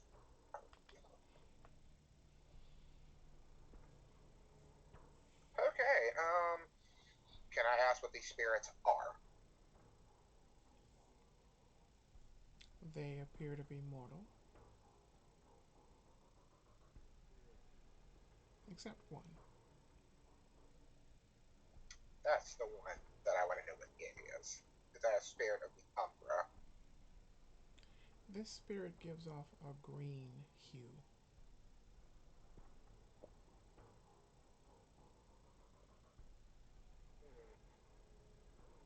Still malevolent? Very malevolent. I don't like that.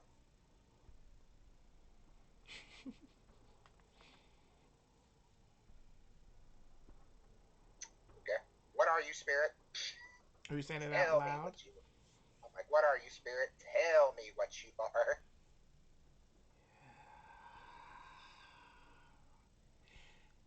You're getting close, Mr. Knight. I'm going to look back at Taryn. You, all of you can hear this too. You're getting close, Mr. Knight. 18 spirits and you attached to this damn Twin 1,000-year-old. of Terra, who resides in New York. It's a shame that Ambrose has lost his corporeal form. Shut up. You know a lot more about than you should know. Um, hey Taryn. So like I was saying, we have two things going on right here. Now, And I'll say now the voice dies down, and excuse me, Taryn, you can hear it. Open the box. You know you want to. I promise, nothing bad will happen to you. Just release me. Us. Me.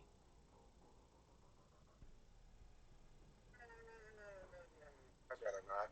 I'm gonna walk over. I'm gonna walk. I'm gonna walk over to the car to Roll Midas. your willpower. Okay. All of your unspent He thinks willpower. we're stupid. All black dice.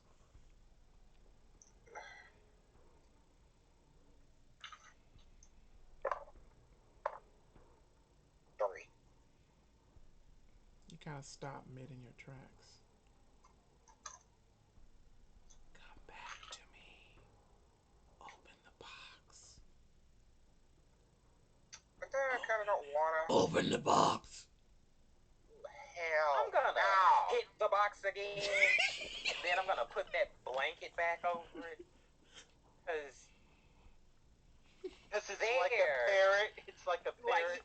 like they're doing a lot of. I'm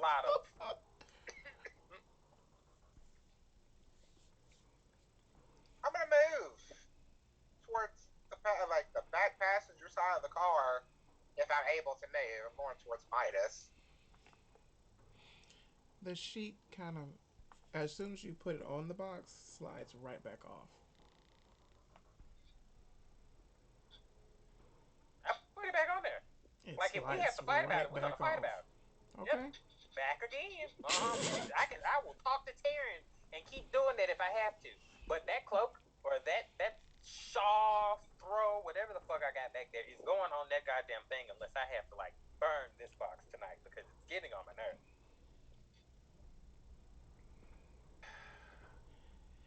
Taryn, open the box. Don't you want to know what happened to your mother? I look over at Bihan. It's called the Little Black Box, or the Little Box of Shadows.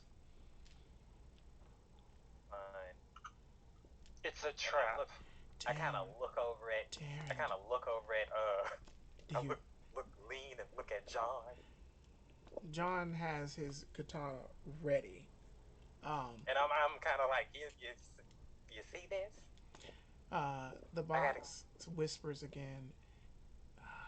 Taryn, you remember when you were hurt and Ambrose saved your life? Don't you want to know where he is right now? Bihan. I'm gonna open the back seat of the car. Mm-hmm. And I'm like, Ezekiel's not back there. Okay. Compel spirit. Ooh, compel spirit. I always make sure whatever rituals I can cast, I keep the components in my backpack. Okay, give me a hot second. Taryn, what was you going to do? I am going to crawl into the back of the car. Mm-hmm. Looking at Midas's black ass back here, bleeding out. Mm-hmm. I just like have a mighty and fallen. Thank you, lucky night. Wolf.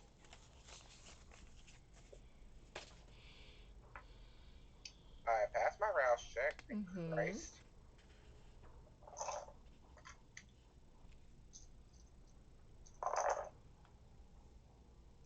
Okay then. One critical success, so 4, 5, 6, 7, 8. 8 successes. And what is your intent? To heal his worst part of his whatever he's got worse on him. Probably aggravated the way his wounds are looking. Yes. So you'll be able to do that. Victoria, I need you to give me a rouse check, please. Yes. Pass. Okay. Give me a resolve and oblivion. And I need to roll for this thing, resolve and composure. And what is your intent? My intent is to take control, or at least compel the spirit in the box right now that's speaking to all of us to shut up Okay. and to do to shut up and do as he is told. Okay. Hold on just one second.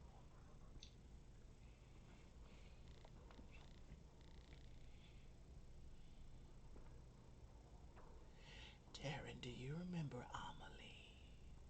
7 successes. Okay. Use your words, Victoria. After telling Beyond this, I turn and look at the box and I say, "Silence.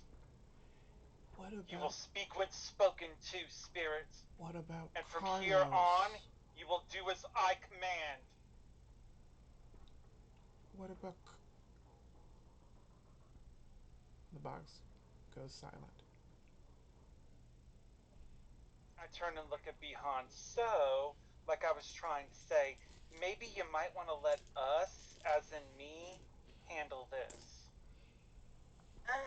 Yeah, I Behind guess your I'll get phone the rings. phone. God damn it. What was one we're right in the middle?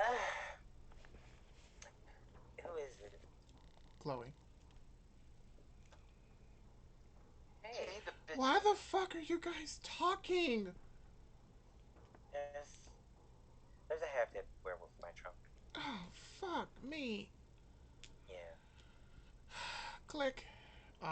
You see the door from where Victoria's car opens, and Chloe, as I described earlier, gets out looking exhausted.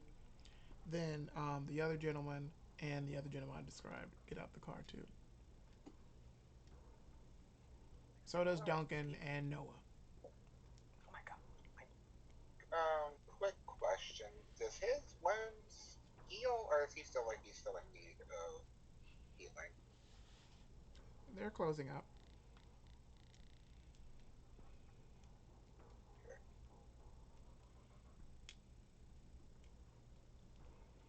I'm gonna wait for him to just until they close up, and I'm gonna be like, Midas, Midas, hey buddy, wake up. He doesn't respond yet. Chloe appears Put in your front of finger you under guys. his nose. That's how, you know. I don't know. Put your finger on his chest. Actually, I have a better idea. And I'm gonna stick my finger in his mouth. Take 1 point of aggravated damage. Is he gonna bite me? Mm-hmm. Ow, motherfucker. And he.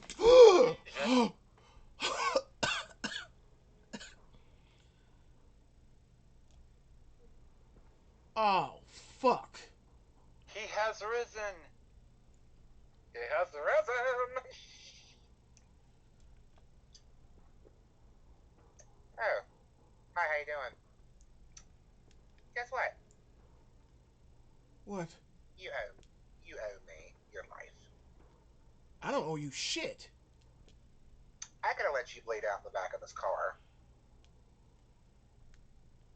Why am I even in this car? What the fuck? Where's Tyr? Where's Thor? Well, if you have friends with you, and where did you find him exactly? Yeah, I kind of found you in a wooded area, half dead, being, chased by a group of red talons. They're still alive? And there are red talons here. Since when? Yeah, I told you that on the phone. Are they here for me? Well, Why would they be here for you? Well, either him or me. I mean, I did kick some red talons' asses, but not this trying goes to. back farther than before you were even made. What? That's why I hate talking to elders. Oh. Back before you were born. Ooh. Oh my god. Hi, everybody. Hey, you look like shit. Are you okay? Thanks. I feel like shit. And no, I'm not. I haven't slept for 6 days. Ow. Why? Ow. I've been in a meditative state and doing a lot of stuff. And the guy you met, Vittorio, Julius. Um, who are these merry band of assholes? Julius, please.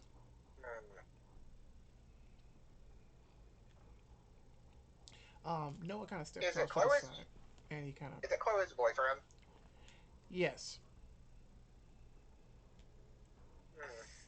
See that you Well, were very this talkative merry about band of that. asshole right here is the one who had you freed from the clutches of that this couple assholes in Mobile. So Yeah.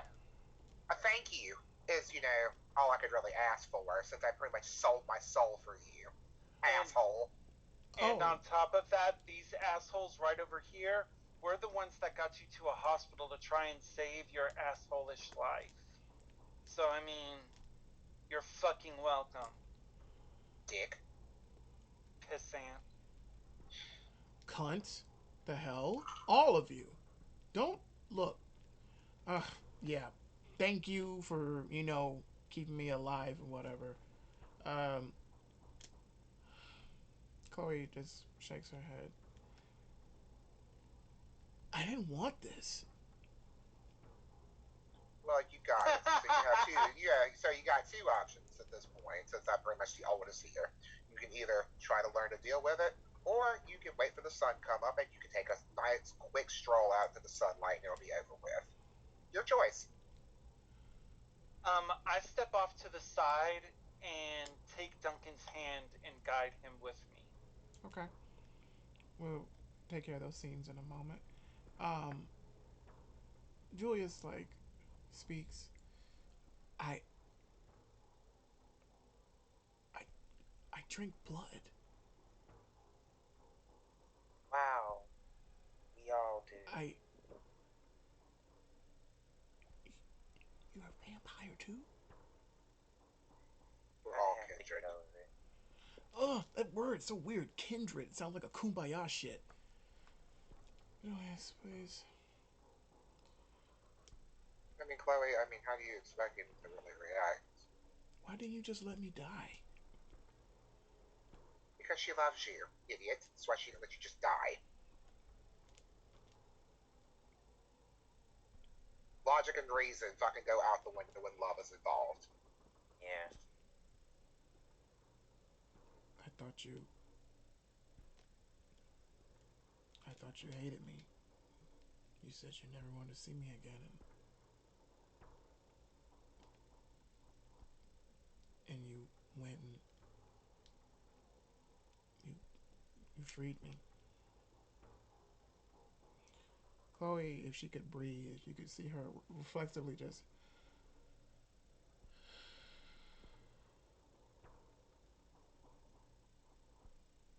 I fucked up. I'm all, I fucked up, Lolo.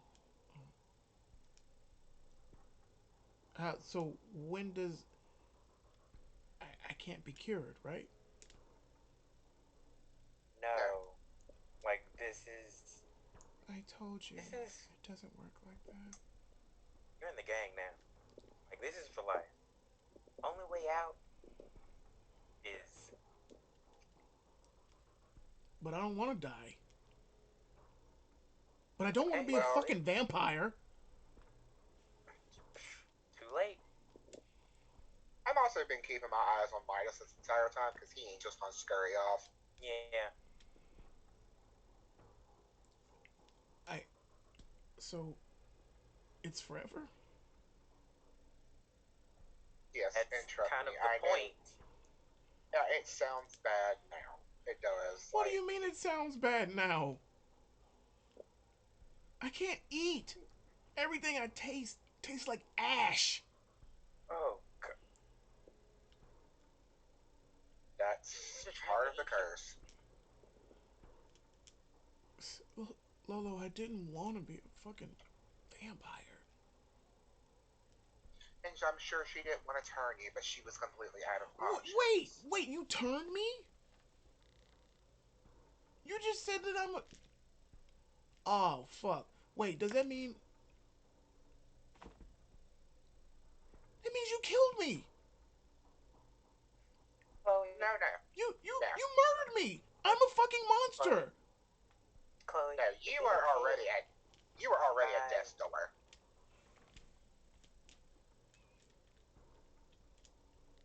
And now your girlfriend is over here, pretty much on the verge of almost probably going to go into torpor at this point. She's so goddamn yeah, exhausted. she's looking a little. I'm gonna try to put her in a seat. Like I'll put her in the passenger seat and try to sit her down because She's kind of. Ah, I I told you, Julius. I did what I could. They didn't have enough of the blood that they needed for you, and you're gonna die in about an hour, and I just couldn't allow that. So I did what I did, and I'm sorry, but you're my child now, and I. Oh.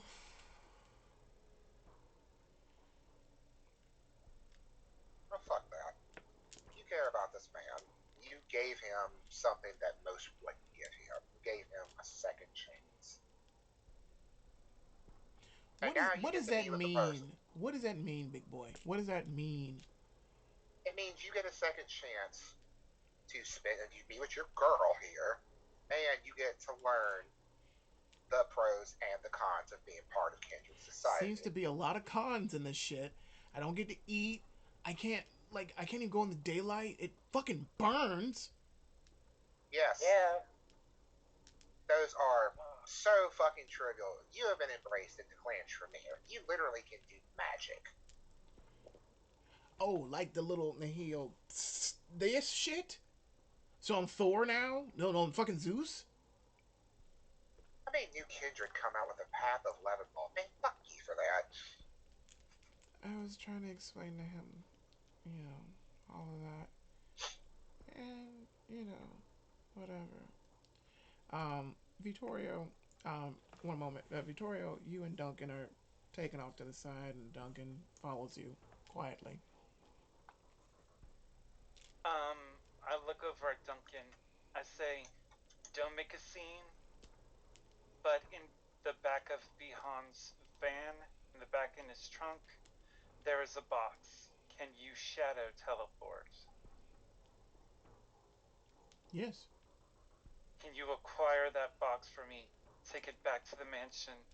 Ricardo needs to research on it immediately. You want me to steal his box?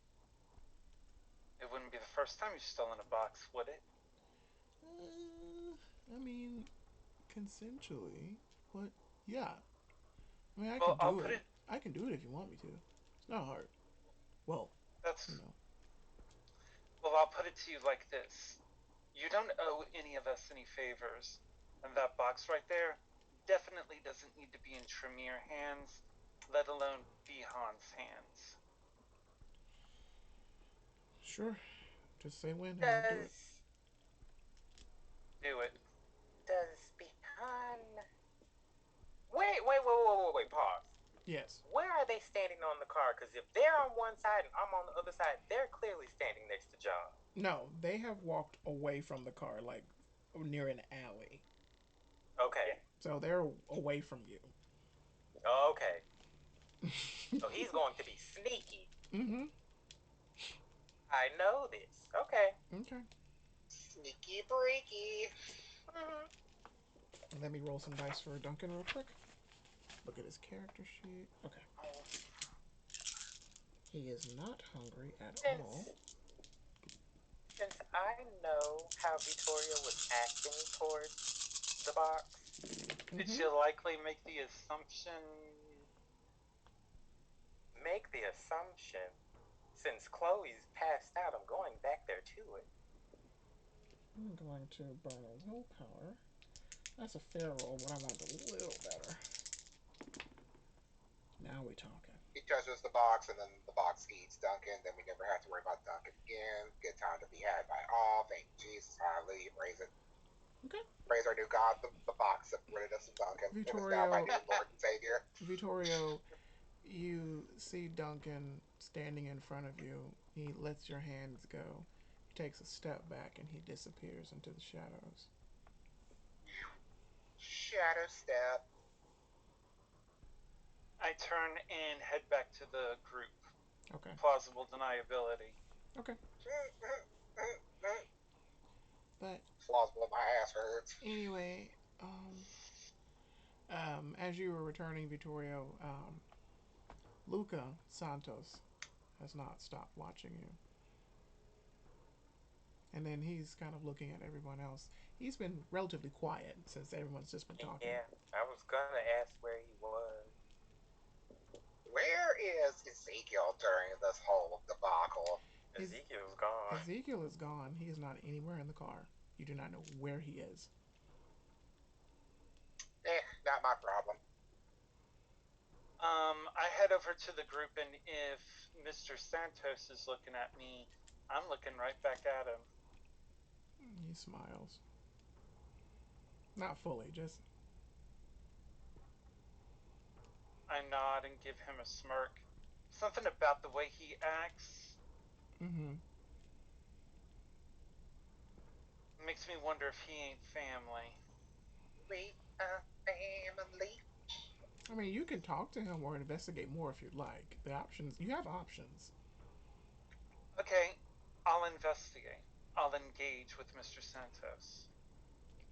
Are you going to walk up to him? Mm-hmm.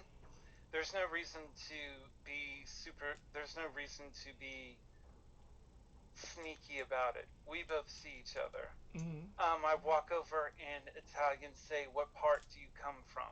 Are you from the peninsula?" He looks at you and he does that smile again. No, the other side of the peninsula. Out of character. What is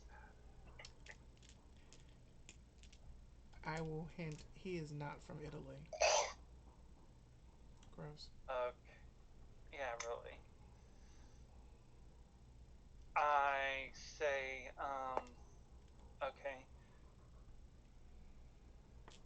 Then you would be a traveler coming from the east. It gets a little too cold if you go east. I'm a little more ethnic, a little further to the west. You guys hear this conversation. Is Chloe still? She's standing remarkably, still standing. Um, honestly, beyond, I think you need to take her and Julius. Is your name? Yeah. I think him and her and Julius should go back to Chantry. That No, way they'll be. no, Yeah, Why? no, no. they.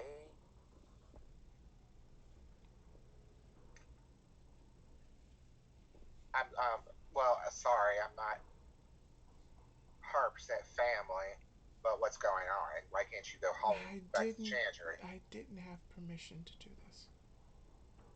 Yeah. We're not the Camarilla. You think Hunter's gonna be upset that you're bringing another Shamir into the fold? Hunter specifically forbade me from siring anyone. Oh, well, there's that. What about Anastasia's? Julius, like the movie with the rat. Or better yet, what about the school? We can drop Julius off there and we can find some place to sequester Mommy Dearest. You can come stay if y'all want. You can come stay with me. Chloe exhaustedly looks at you, Victoria, and says, "Fuck you." Well, I have a hidey hole at my house that I could put you in. Julie says, "What's that supposed to mean?" It's just somewhere where you can be safe. You know, not everything is Oh. some kind of double insult or something, Julius. I mean, we genuinely are trying to help. Behind wits and Yeah, awareness. Chloe. Oh, I was about to go and try to. Chloe never asked any of us to even help you. As a matter of fact, we'd be within our rights to destroy you where you stand. You said insight? Wits and awareness. Awareness. Julia we were part of says, the camp. I'd like to see you try, Catholic boy nerd. Oh, would you like to see me try? Never mind, Beyond. Victoria, enough. No, He no, is a no, fledgling. no, Vittorio. Go ahead, try me. Try me Look, and I'll punch you in the dick. Nobody here is trying to fight with you. I don't understand why you were That so upset asshole right is. now. That guy is. In all the kerfuffle, I'm gonna go try to wrap that box up with that little blanket thing that I have, so the other ones won't see it. Okay. Nobody here is trying to fight with you. I'm just trying to give you asylum. Is all I'm trying to do. I just wish everybody would stop trying to come at me. Okay. I'm We're sick not of coming it. at you. I've been. But he is telling the truth. If this would have been if we would have been Camarilla, it would have been technically our duty to report you. And if the Scourge would have found you, you would have been killed on the spot. What's the Scourge? They are the ones that basically go around rounding up Van and New Kindred, and usually if you don't want to go with them, they destroy you on the spot. Destroy? What do you mean destroy? Dead. They bring final death. They kill you. I'm wrapping the box up because he's Wait, being. but I'm dead already. How can I? Wait, I can die? Yes, there's dead, and then there's dead. He looks to you guys like in utter shock and fear, and he looks at Chloe, who's like nodding her head. I was trying to tell you, trying to give you the Spark Notes version so you could know. This is the life that you have, and I love you so much. I tried everything I knew how to do. Except actually letting you go.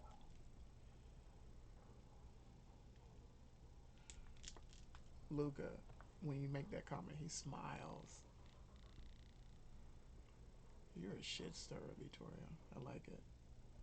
He's always been like this. So Victoria, shut the fuck up for like 2 seconds. God damn. No, I'm trying to calm the man down. Clearly, he is terrified. I think he should talk more. It's actually kind of cool.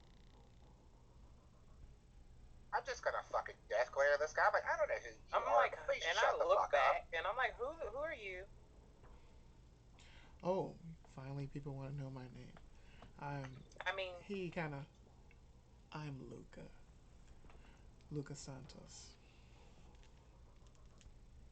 Okay, and I turn right back around to the bar. Oh, okay. Santos, Luca. Let's look at Victoria in relation to your people. I look over at him. He looks back at you. I look over at Luca, and I look at him and I say your words.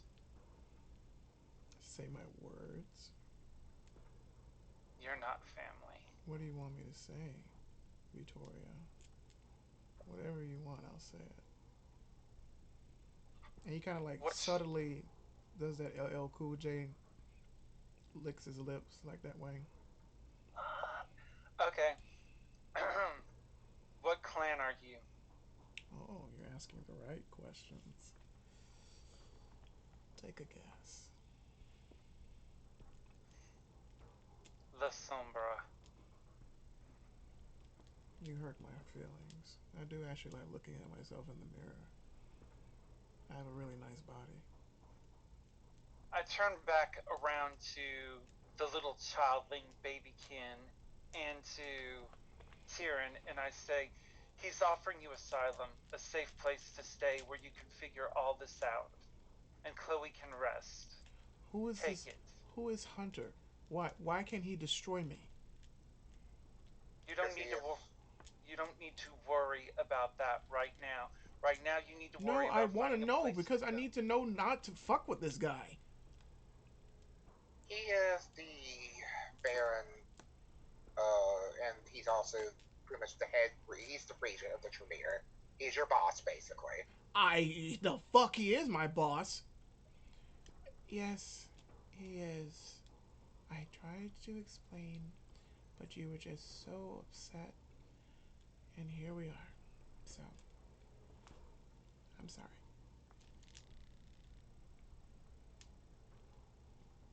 He kind of Um, looks down and then he looks up and you guys see um like a tear, blood tear forming, and it starts to fall down his face.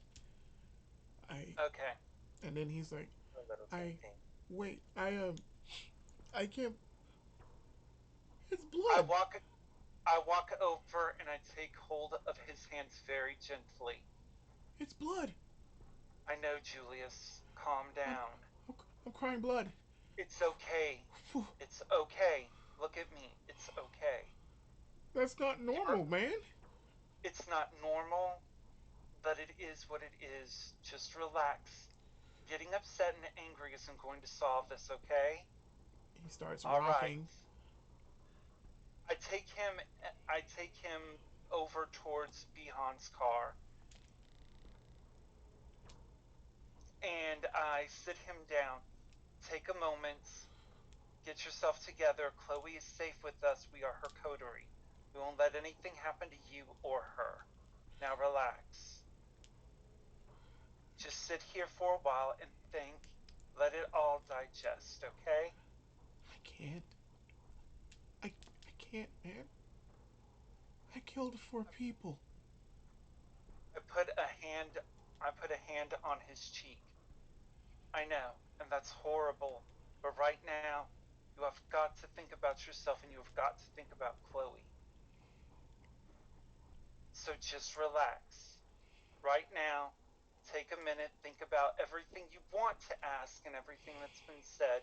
We'll be over here and we'll get you someplace safe, okay? Okay. All right. Okay. I head back over to the others and I look over at Chloe. You're welcome. So we need to get those two out of here someplace safe with Tyrion. At least until we can figure out what's going on.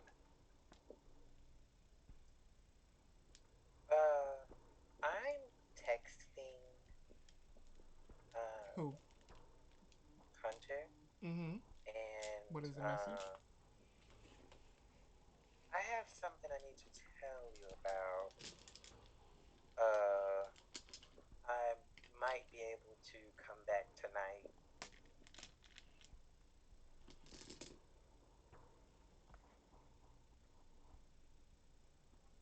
The phone rings.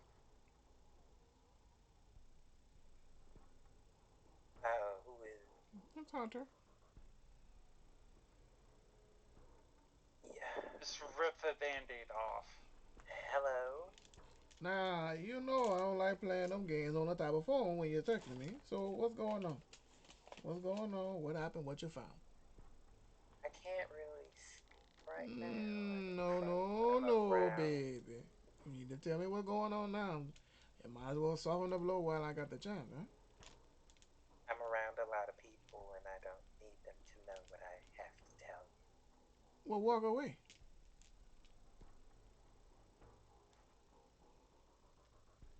There's. I'm gonna turn around and walk towards. I'm gonna walk towards John, and I'm gonna tell him that.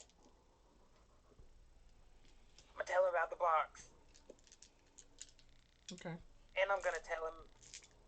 I think I already did though, but I'm gonna tell him about what it was doing tonight. Okay.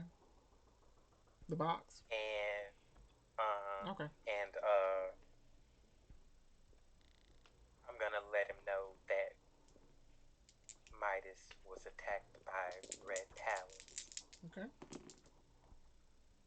Much better. Okay. Speaking Um, of Midas, is he still here? Mhm. He's still there. Because I've been kind of like trying. I know I've been talking to Julius, but I've been trying to keep an eye on him because me and this wolf gonna have a talk. Okay. Anything else you want to tell him behind? we need to find Lady Merlinda within the next 4 nights. Okay. That's what I thought the call was about because Alfonso already told me everything I need to know, huh? I was just Okay, waiting on you to well, fill in with everything else. It ain't like you had something else you want to tell me. no, nothing else right now. You I sure? mean, there's a shit ton of people around me. Okay. Okay. Um, I found Chloe.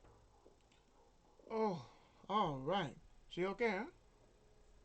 Yeah, she's kind of tired. I don't know what the fuck she's been through, but Mm.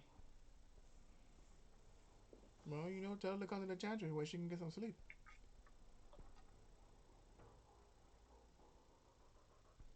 yeah, she's kind of all over the place right now. Or when you get a chance, bring her home, huh? Of course. All right. Anything else? No murdering nobody. No bodies I gotta clean up or anything else. Not tonight. All right, baby. All right, baby. I'm about to go finish making this potion. I'll let you later. All right. All right. Love you. Click.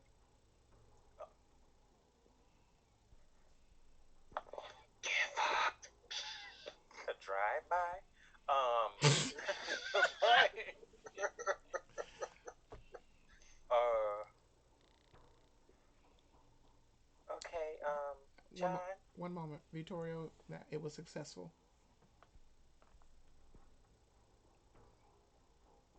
Well, out of character, what was I doing? You asked someone to do something. Oh, okay. It was successful. Um, sorry, my mind was 1,000 different miles paying attention to things. Mm-hmm. Vampire Alzheimer's kicking in. Mm-hmm. Oh, tell me about the 1900s again. Um, I stand next to Mr. Santos, and I don't look at him, but speaking to him, I say, "You and I seem to align with a lot of certain goals, possibly, if not a certain attitude." You're correct. We do. Again, he doesn't. He does what you're doing. He's speaking to you, but not looking at you. You seem to be very curious about me too. I Maybe. can't help but be curious about a Banu Hakim. Oh, we should talk over dinner. How about that? Sounds like a plan. No, doesn't sound like a plan. Sounds like a date. Then I turn and look at him. He meets your gaze. "You're mighty presumptuous." Hmm. Let's see. What are you about? 5'8", 5'9"? Looks like you're about 60 years old in the blood. I mean, um, kind of a little spry, a little angry every now and then. Very attractive, very talented, very good. Also a very good author, and also very easy on the eyes. Somebody's been doing their homework. It's not really homework when you enjoy actually doing research. Well, wait till you read my next book. I Oh, reach up and I do like this to his chin. I think you're gonna like the part about the Arabian assassin. mm, those are fun too. I do.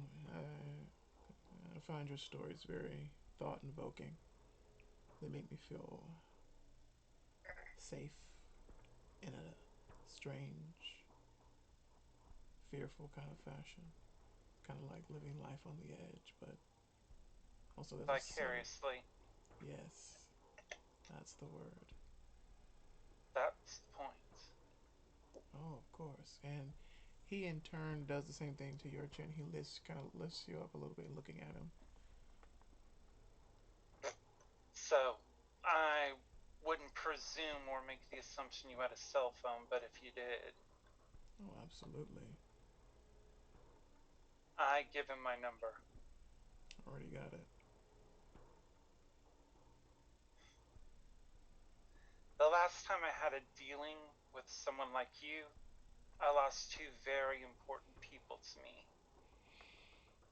Are you talking about your sire? He's not the important one, but he was involved. Hmm. I guess I have more research to do. Well, what can I say? My life is full of surprises. Hmm. It's been quite surprising since you've come to the city. It's been fascinating. You're a fascinating creature to study and read about. Well, if any of my first nights in the city say anything about my abilities, you ought to know. I may be able to get myself into shit, but I usually end up getting myself out. Usually. Oh, for fuck's sake. Hey, there's a fucking hotel like 6 blocks that way. Take a left if you two want to go bank. Besides, and he kind of leans in by your ear. I don't get to meet many 1%ers. And he kind of like casually blows in your ear just a tad. 3 steps back. Call me when you want. Call me when you wish to speak. I turn and walk away from him, It's not Practically even looking blowing back. each other back there. Not even looking back. In fact, scowling. it's a shame that you have to walk away, but I do enjoy the view. Vittorio, Mr. Giovanni, come back, please. I did not mean to offend. I turn around and I walk back towards him. That's the surest way to make sure that I leave. He reaches out and like puts his hand on your face. Well, I don't want you to leave. I want you to stay as long as you can. Besides, when you go on this date with me, I have something I'd like to give you. Something I think you enjoy. Well, I've enjoyed it more than once, but sure, I'll take anything you accept. I'll accept anything you give me. Absolutely. Anyway, um, I apologize. I didn't mean to interrupt this um, newfound life into kindredness, I see. You're not necessarily interrupting, Luca. In fact, I think my business in this situation is done, and I need to collect my childer, and we need to get out of here. Well, whenever you decide to go, you mind if I ride with you and you drop me off? Sure. I hook my arm around his like this and head towards my car. Noah, we're going. Yeah, Redepka. I look Yeah. Yeah. back. Uh huh. Where are you Behind. running off to? Hot date. Hmm. John. I mean, you could Yes. tell just by the way they were eyeing each other. They were practically blowing each other back there. Jesus fucking Christ. Good for him. Vittorio needs somebody to occupy his time because he, you know, has a lot of issues. John, do Yes. you still have those keys? To the box? Yeah. Yes. Okay. Make sure Ow! You And keep yours. he drops the keys in his hand. I have my key. Okay, I'm talking about his key. he drops his key, and you hear it as it skitters on the ground, And then and just like hits the ground and like kind of just rolls, or this thing quite literally starts Like, is skittering it like a being roach. dragged no, across the it's ground? skittering. Like, Yep. I'm watching it. I'm like, oh, this is new. Okay, Victoria's leaving with that guy, but where's Duncan at? You do not see Duncan. I was wondering why it was so John, fucking quiet. Anywho, John, Yes. go and get your key. Master, it shouldn't be doing that. It shouldn't be. Go and stop it. He makes a dash towards the key. The key seems to like notice, and it stops, and then it John is trying to get it, and the key is like, I'm gonna go back towards the box okay. and see if everything's still copacetic. It seems to be. I'm gonna go and have a chat with Midas. The key skitters again, and it lands right at your foot, Darren. I grab it. Okay.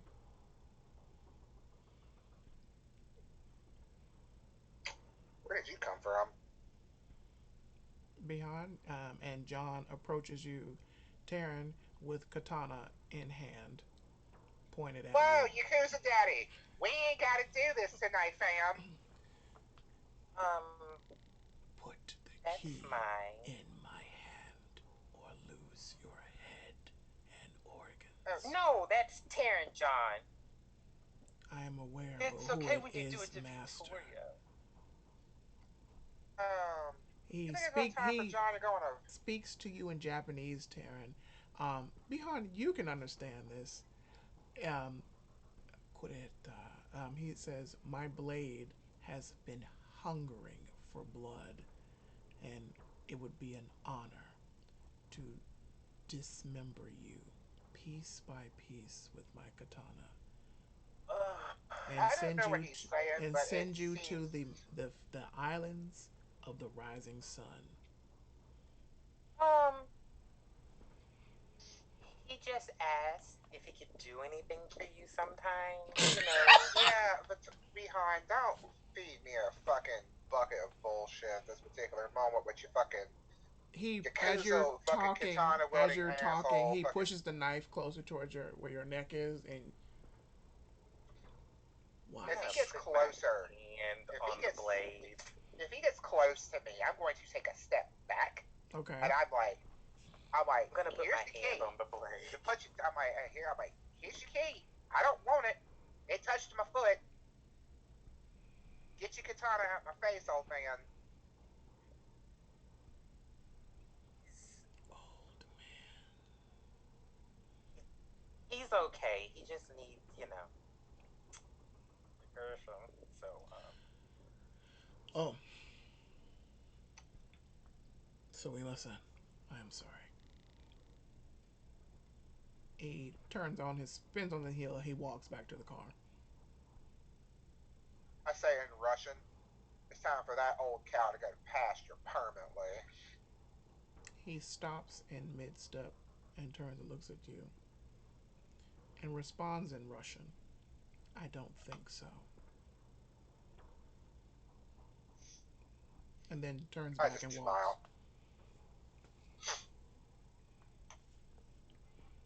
you know that he's my mother's ghoul, right? Yes, and I met your mother before, and she was also a raging bitch. Your boy. That's my point. He's kind of cut from the same Mom, could you get Oh like my god, I will take refuge wherever you guys are where I'm safe. Also, Julius killed 4 people. Like, he completely eliminated a whole family line. Jesus. He frenzied, and I was trying to stop it. But I got there too It late. well, it happens. Well, I have a goal, so let's see if we And can keep him in. oh god, there's so much shit. Um, Well, you're gonna get a good night's sleep tonight. I need to have a chat with Midas real quick. If you don't, Midas, would you please step over here and have a word with me, sir, if you don't mind? Are you able to stand? he stands and saunters over to you. Okay. Look, I walk off to the side. I'm like, look, I get that your kind doesn't like us, and we're not exactly the biggest fans of you. I don't know what happened to your friends tonight. I'm glad that you're not dead, despite the fact I believe you were the one who came for me in the Umbra some time ago.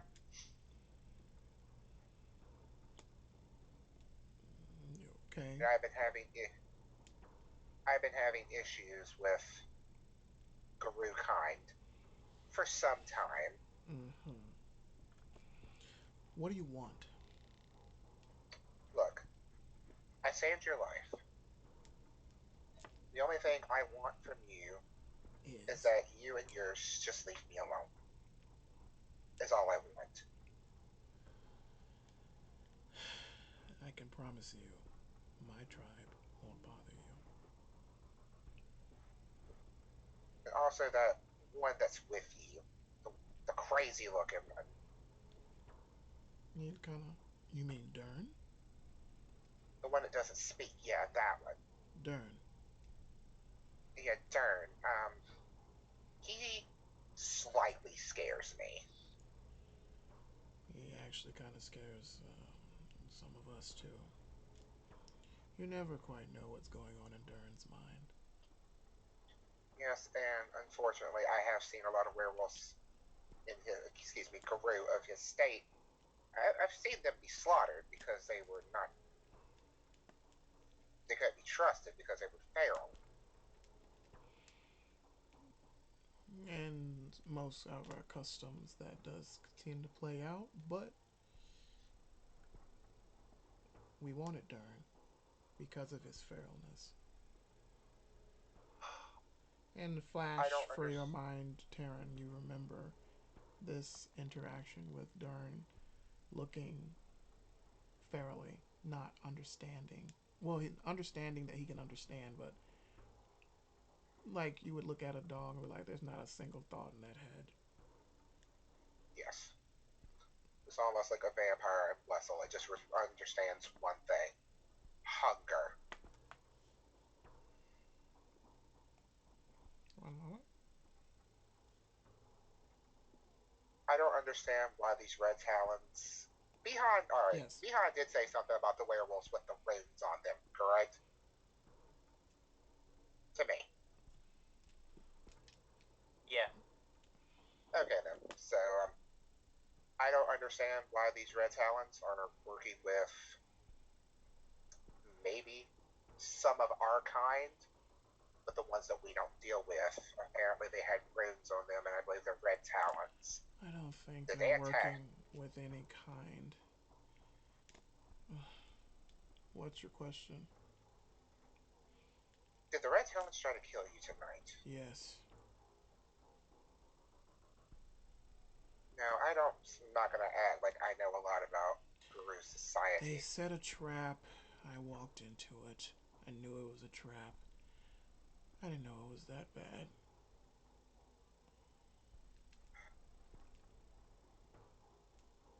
They've captured some leech. Sorry, one of you, and they're forcing that Male or leech to. female?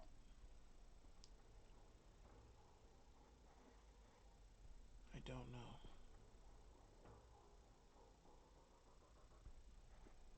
They plan on going after one of ours here in a few nights on the full moon. That's not good.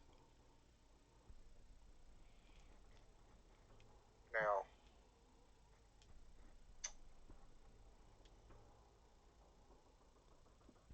have any. What are they? Has any Silver Fangs or Get a Fenris been in this area of recent? Perhaps. They're tracking me.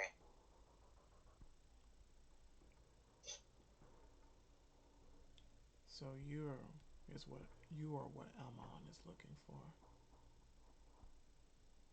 I'm guessing this is one of your elders. It's not my elder.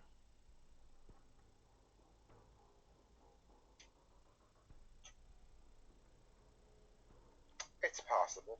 I don't understand why they have been coming for me for so long. Look, I don't want any trouble. And my tribe doesn't want any trouble. We just want to live and be left the fuck alone. Them, us, the Bone Nars, and a couple others.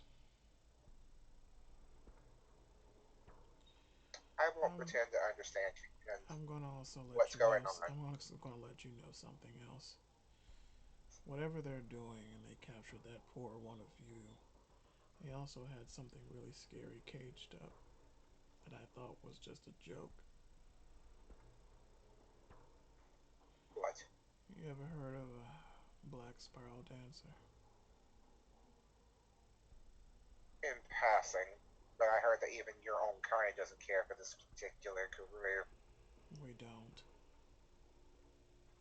They're apparently tainted by the worm, as you claim that we are all worm tainted You because we are are not worm natural. tainted. You're not supposed to be alive. When you die, you go back to Gaia. You do not come back as a fucking vampire.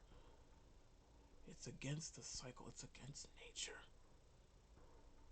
But I'm not here to preach gospel about this. You fucking know what's going on. But they were able to get one. I don't know what they're doing. But whoever the poor sap that they've got, they're forcing that thing. They're forcing that person, thing, whatever you guys call yourself, kindred, to do stuff that they don't want to do for whatever foul shit that they've been planning. And I tried to stop them, knowing it was a fucking trap.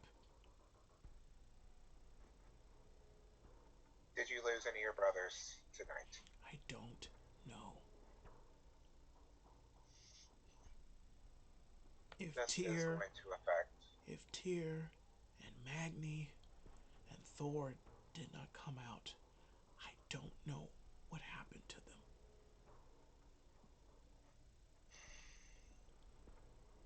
And I pray that nothing has happened to my people. This is bigger than our two species. Oh There's yeah. a lot going on in this city. Oh yeah. And it's getting freakier every night. Something new is happening. These murders and your kind and that fucking Sabat that's come to this city, they're not making it easy for us to exist. You No, do they're not, know, and we're trying. you We're do, trying. that you're not trying hard enough. I don't know whatever you guys do at night. I know you guys are all like, blah, blah, but you're going to have to do something. Because if what I'm hearing is true, there's some sort of SI processing facility outside of Birmingham.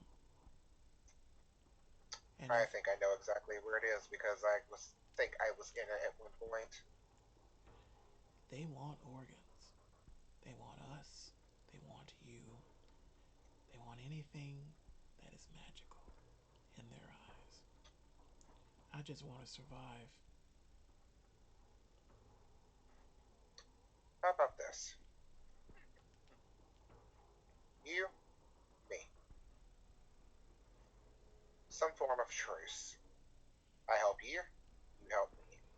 We need this to end. How about your folk and us team up for a time, and we try to rid the city of this rot that is continuing to spread.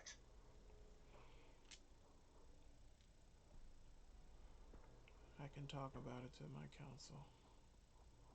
I know that they're not going to be happy about it, No, they're not. but we really, really don't ever want another repeat of Chicago. No. I And agree. and clearly this is affecting both sides, and now the church is getting involved.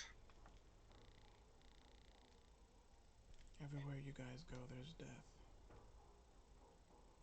I'm tired of it. I've been tired of it for a long time myself. Anyway, I'll find you. So, we have a deal? Table it. I have to talk to my council. Okay. We'll meet in a night or two. Whatever, Any whatever. particular any location you have in mind? I'll find you. Okay. He turns around on his bare feet and he walks away from you into the night.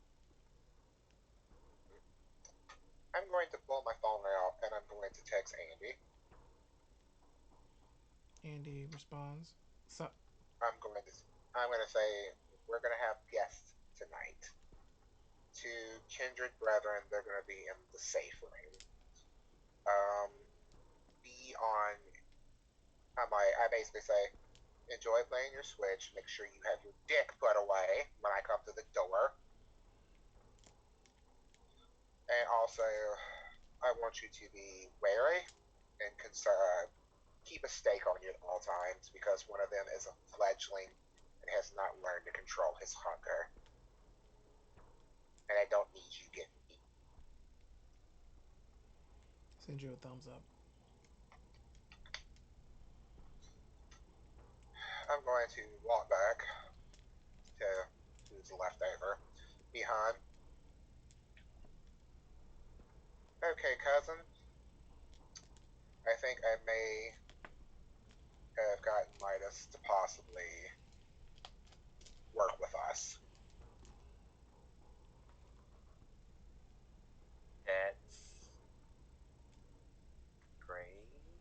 So apparently, wherever you found him in the woods, apparently they have captured a black spiral dancer. There's a werewolf that even they do not like because apparently it is worm tainted. But apparently they already have one of ours there, and they're forcing this kindred to do things to them. I'm not sure what. Probably put the sigils on. Whoever is there probably knows some sort of.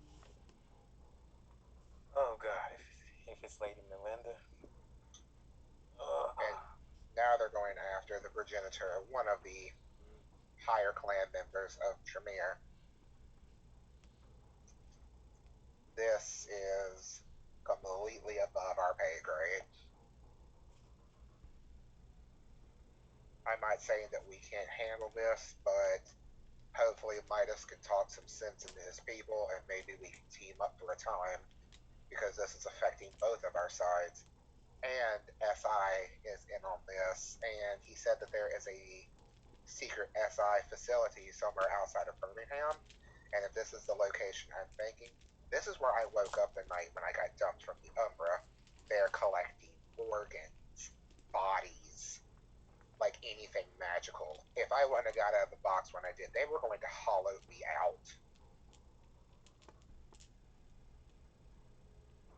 I know exactly where this is, so this is probably going to be a trip that we need to take here within the next few nights. Possibly. Or we can get some of our contacts to deal with this. This is a lot, and quite frankly, I wish Vittoria would have stayed behind for a Fuck minute around. instead of going off and wanting to fuck off. I think Vittorio has other things in mind. When it comes down to it, it is literally just me and you. We are the anarchs Yeah. here. He is independent, and fucking Ezekiel's Camarella, and he's constantly trying to convert us. It's like fucking being at fucking vacation Bible camp. They're just like, convert! Convert! It is a little concerning. There's only so much we can do by ourselves. We're gonna have to recruit some other kindreds. Somebody, the parents are gonna have to get off their asses and do something and help us.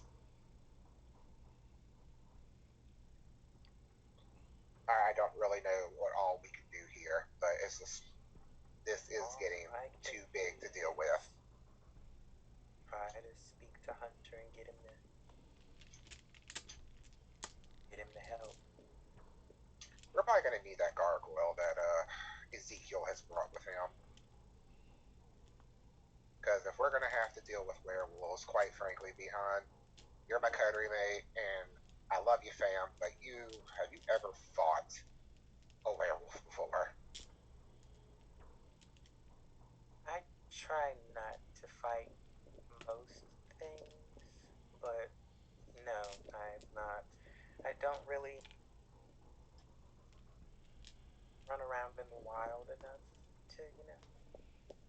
Yes, and whatever it is with this black spiral dancer, whatever they're doing, it's not good.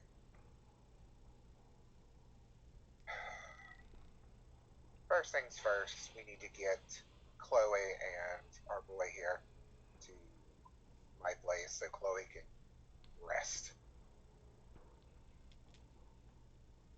I did not realize that Hunter was so strict on her not siring children, which I would like an explanation at some point on why he did not want her doing that.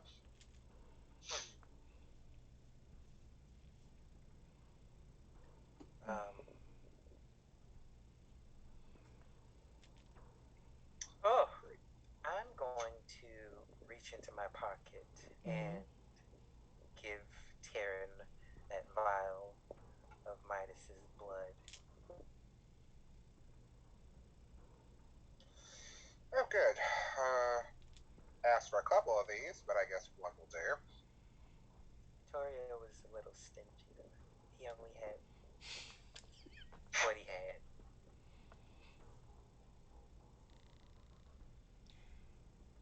Are you being truthful with me right now, brother?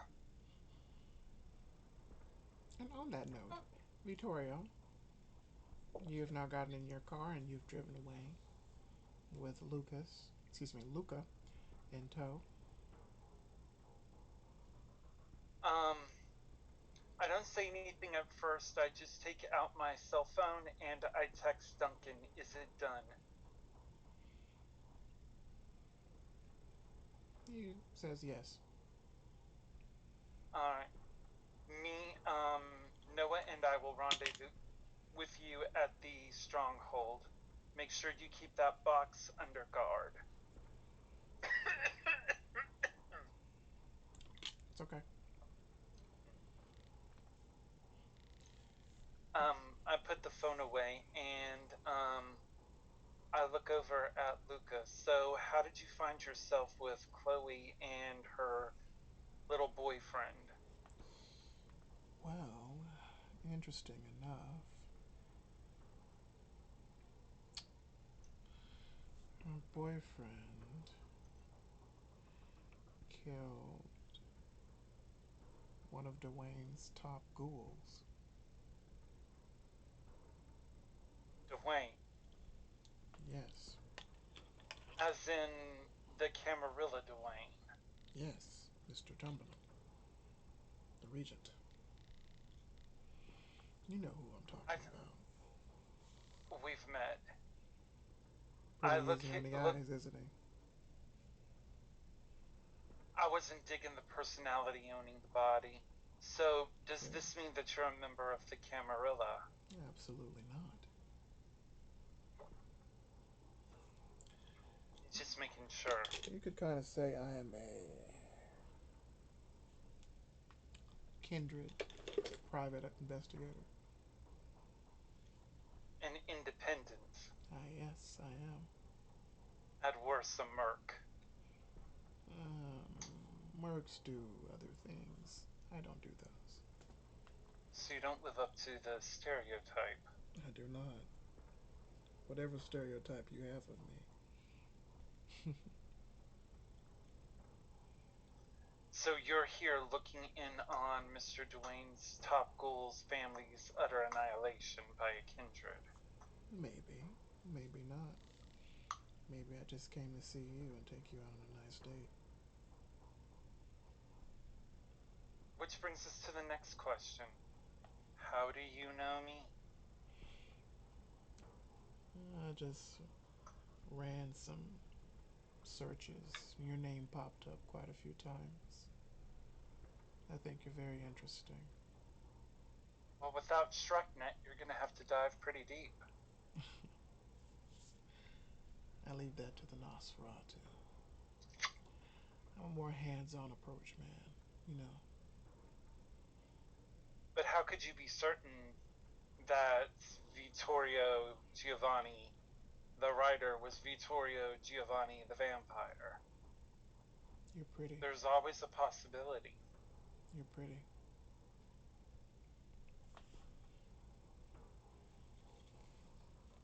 And my writer isn't?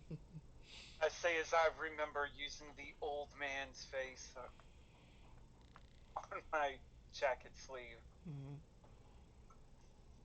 Didn't say that. Just said you're pretty.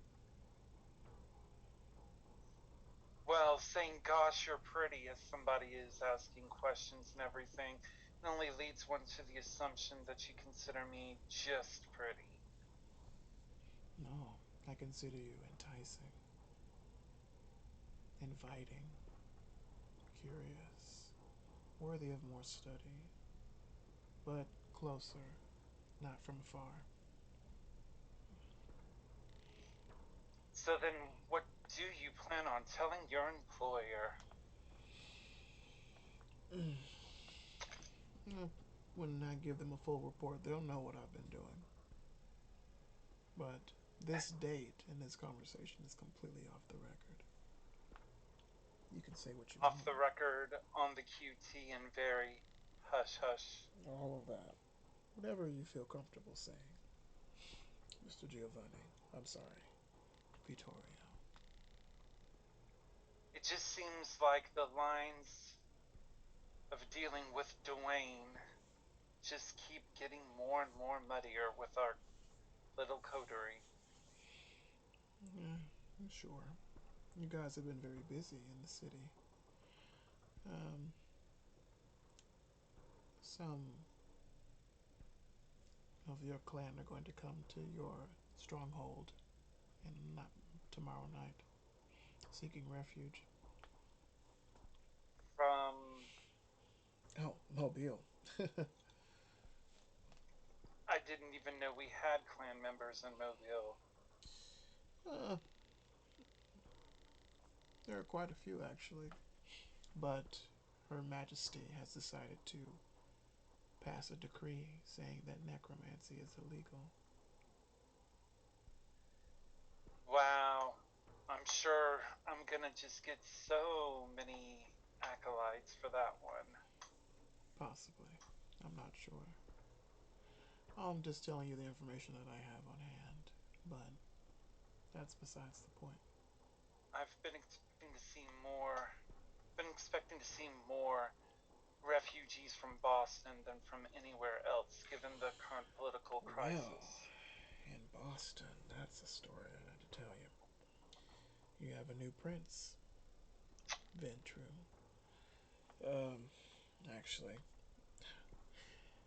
do you want to know what happened to Quentin King III? I would like to know what happened to old Quentin. He quite enjoyed bantering with me.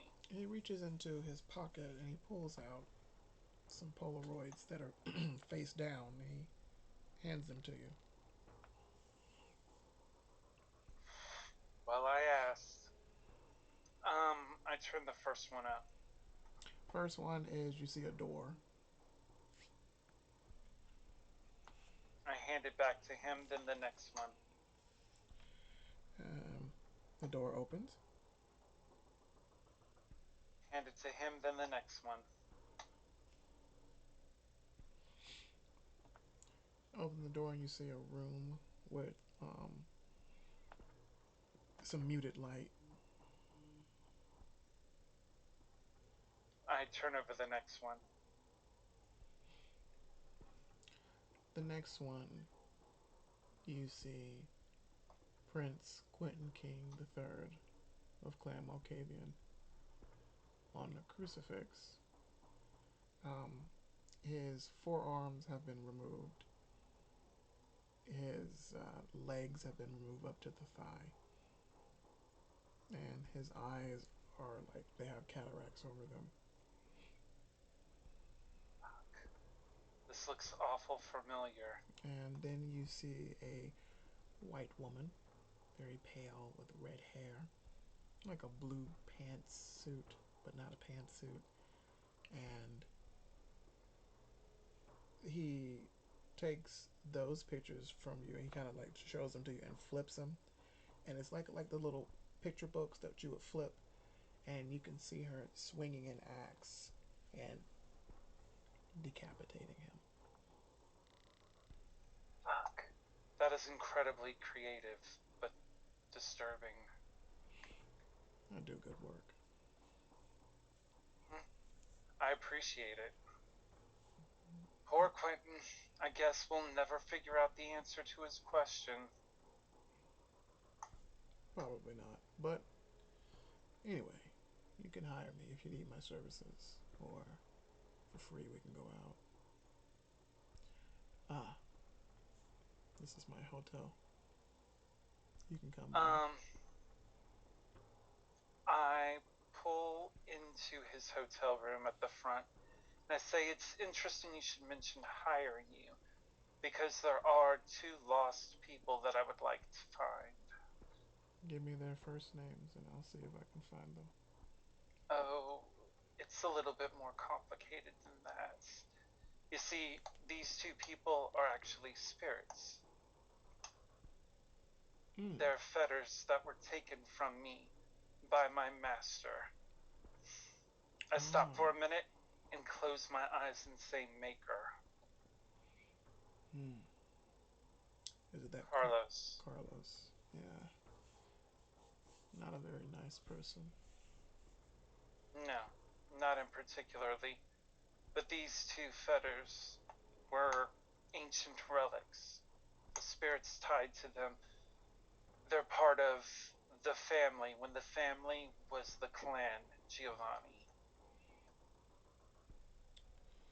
Give me a couple nights and I'll see what I can dig up. I smile and I reach over and I give him a slight kiss on the cheek. And in a couple of nights, I'll pick you up for our date. Look forward to it. He opens the door, steps out, and he turns around and leans back in.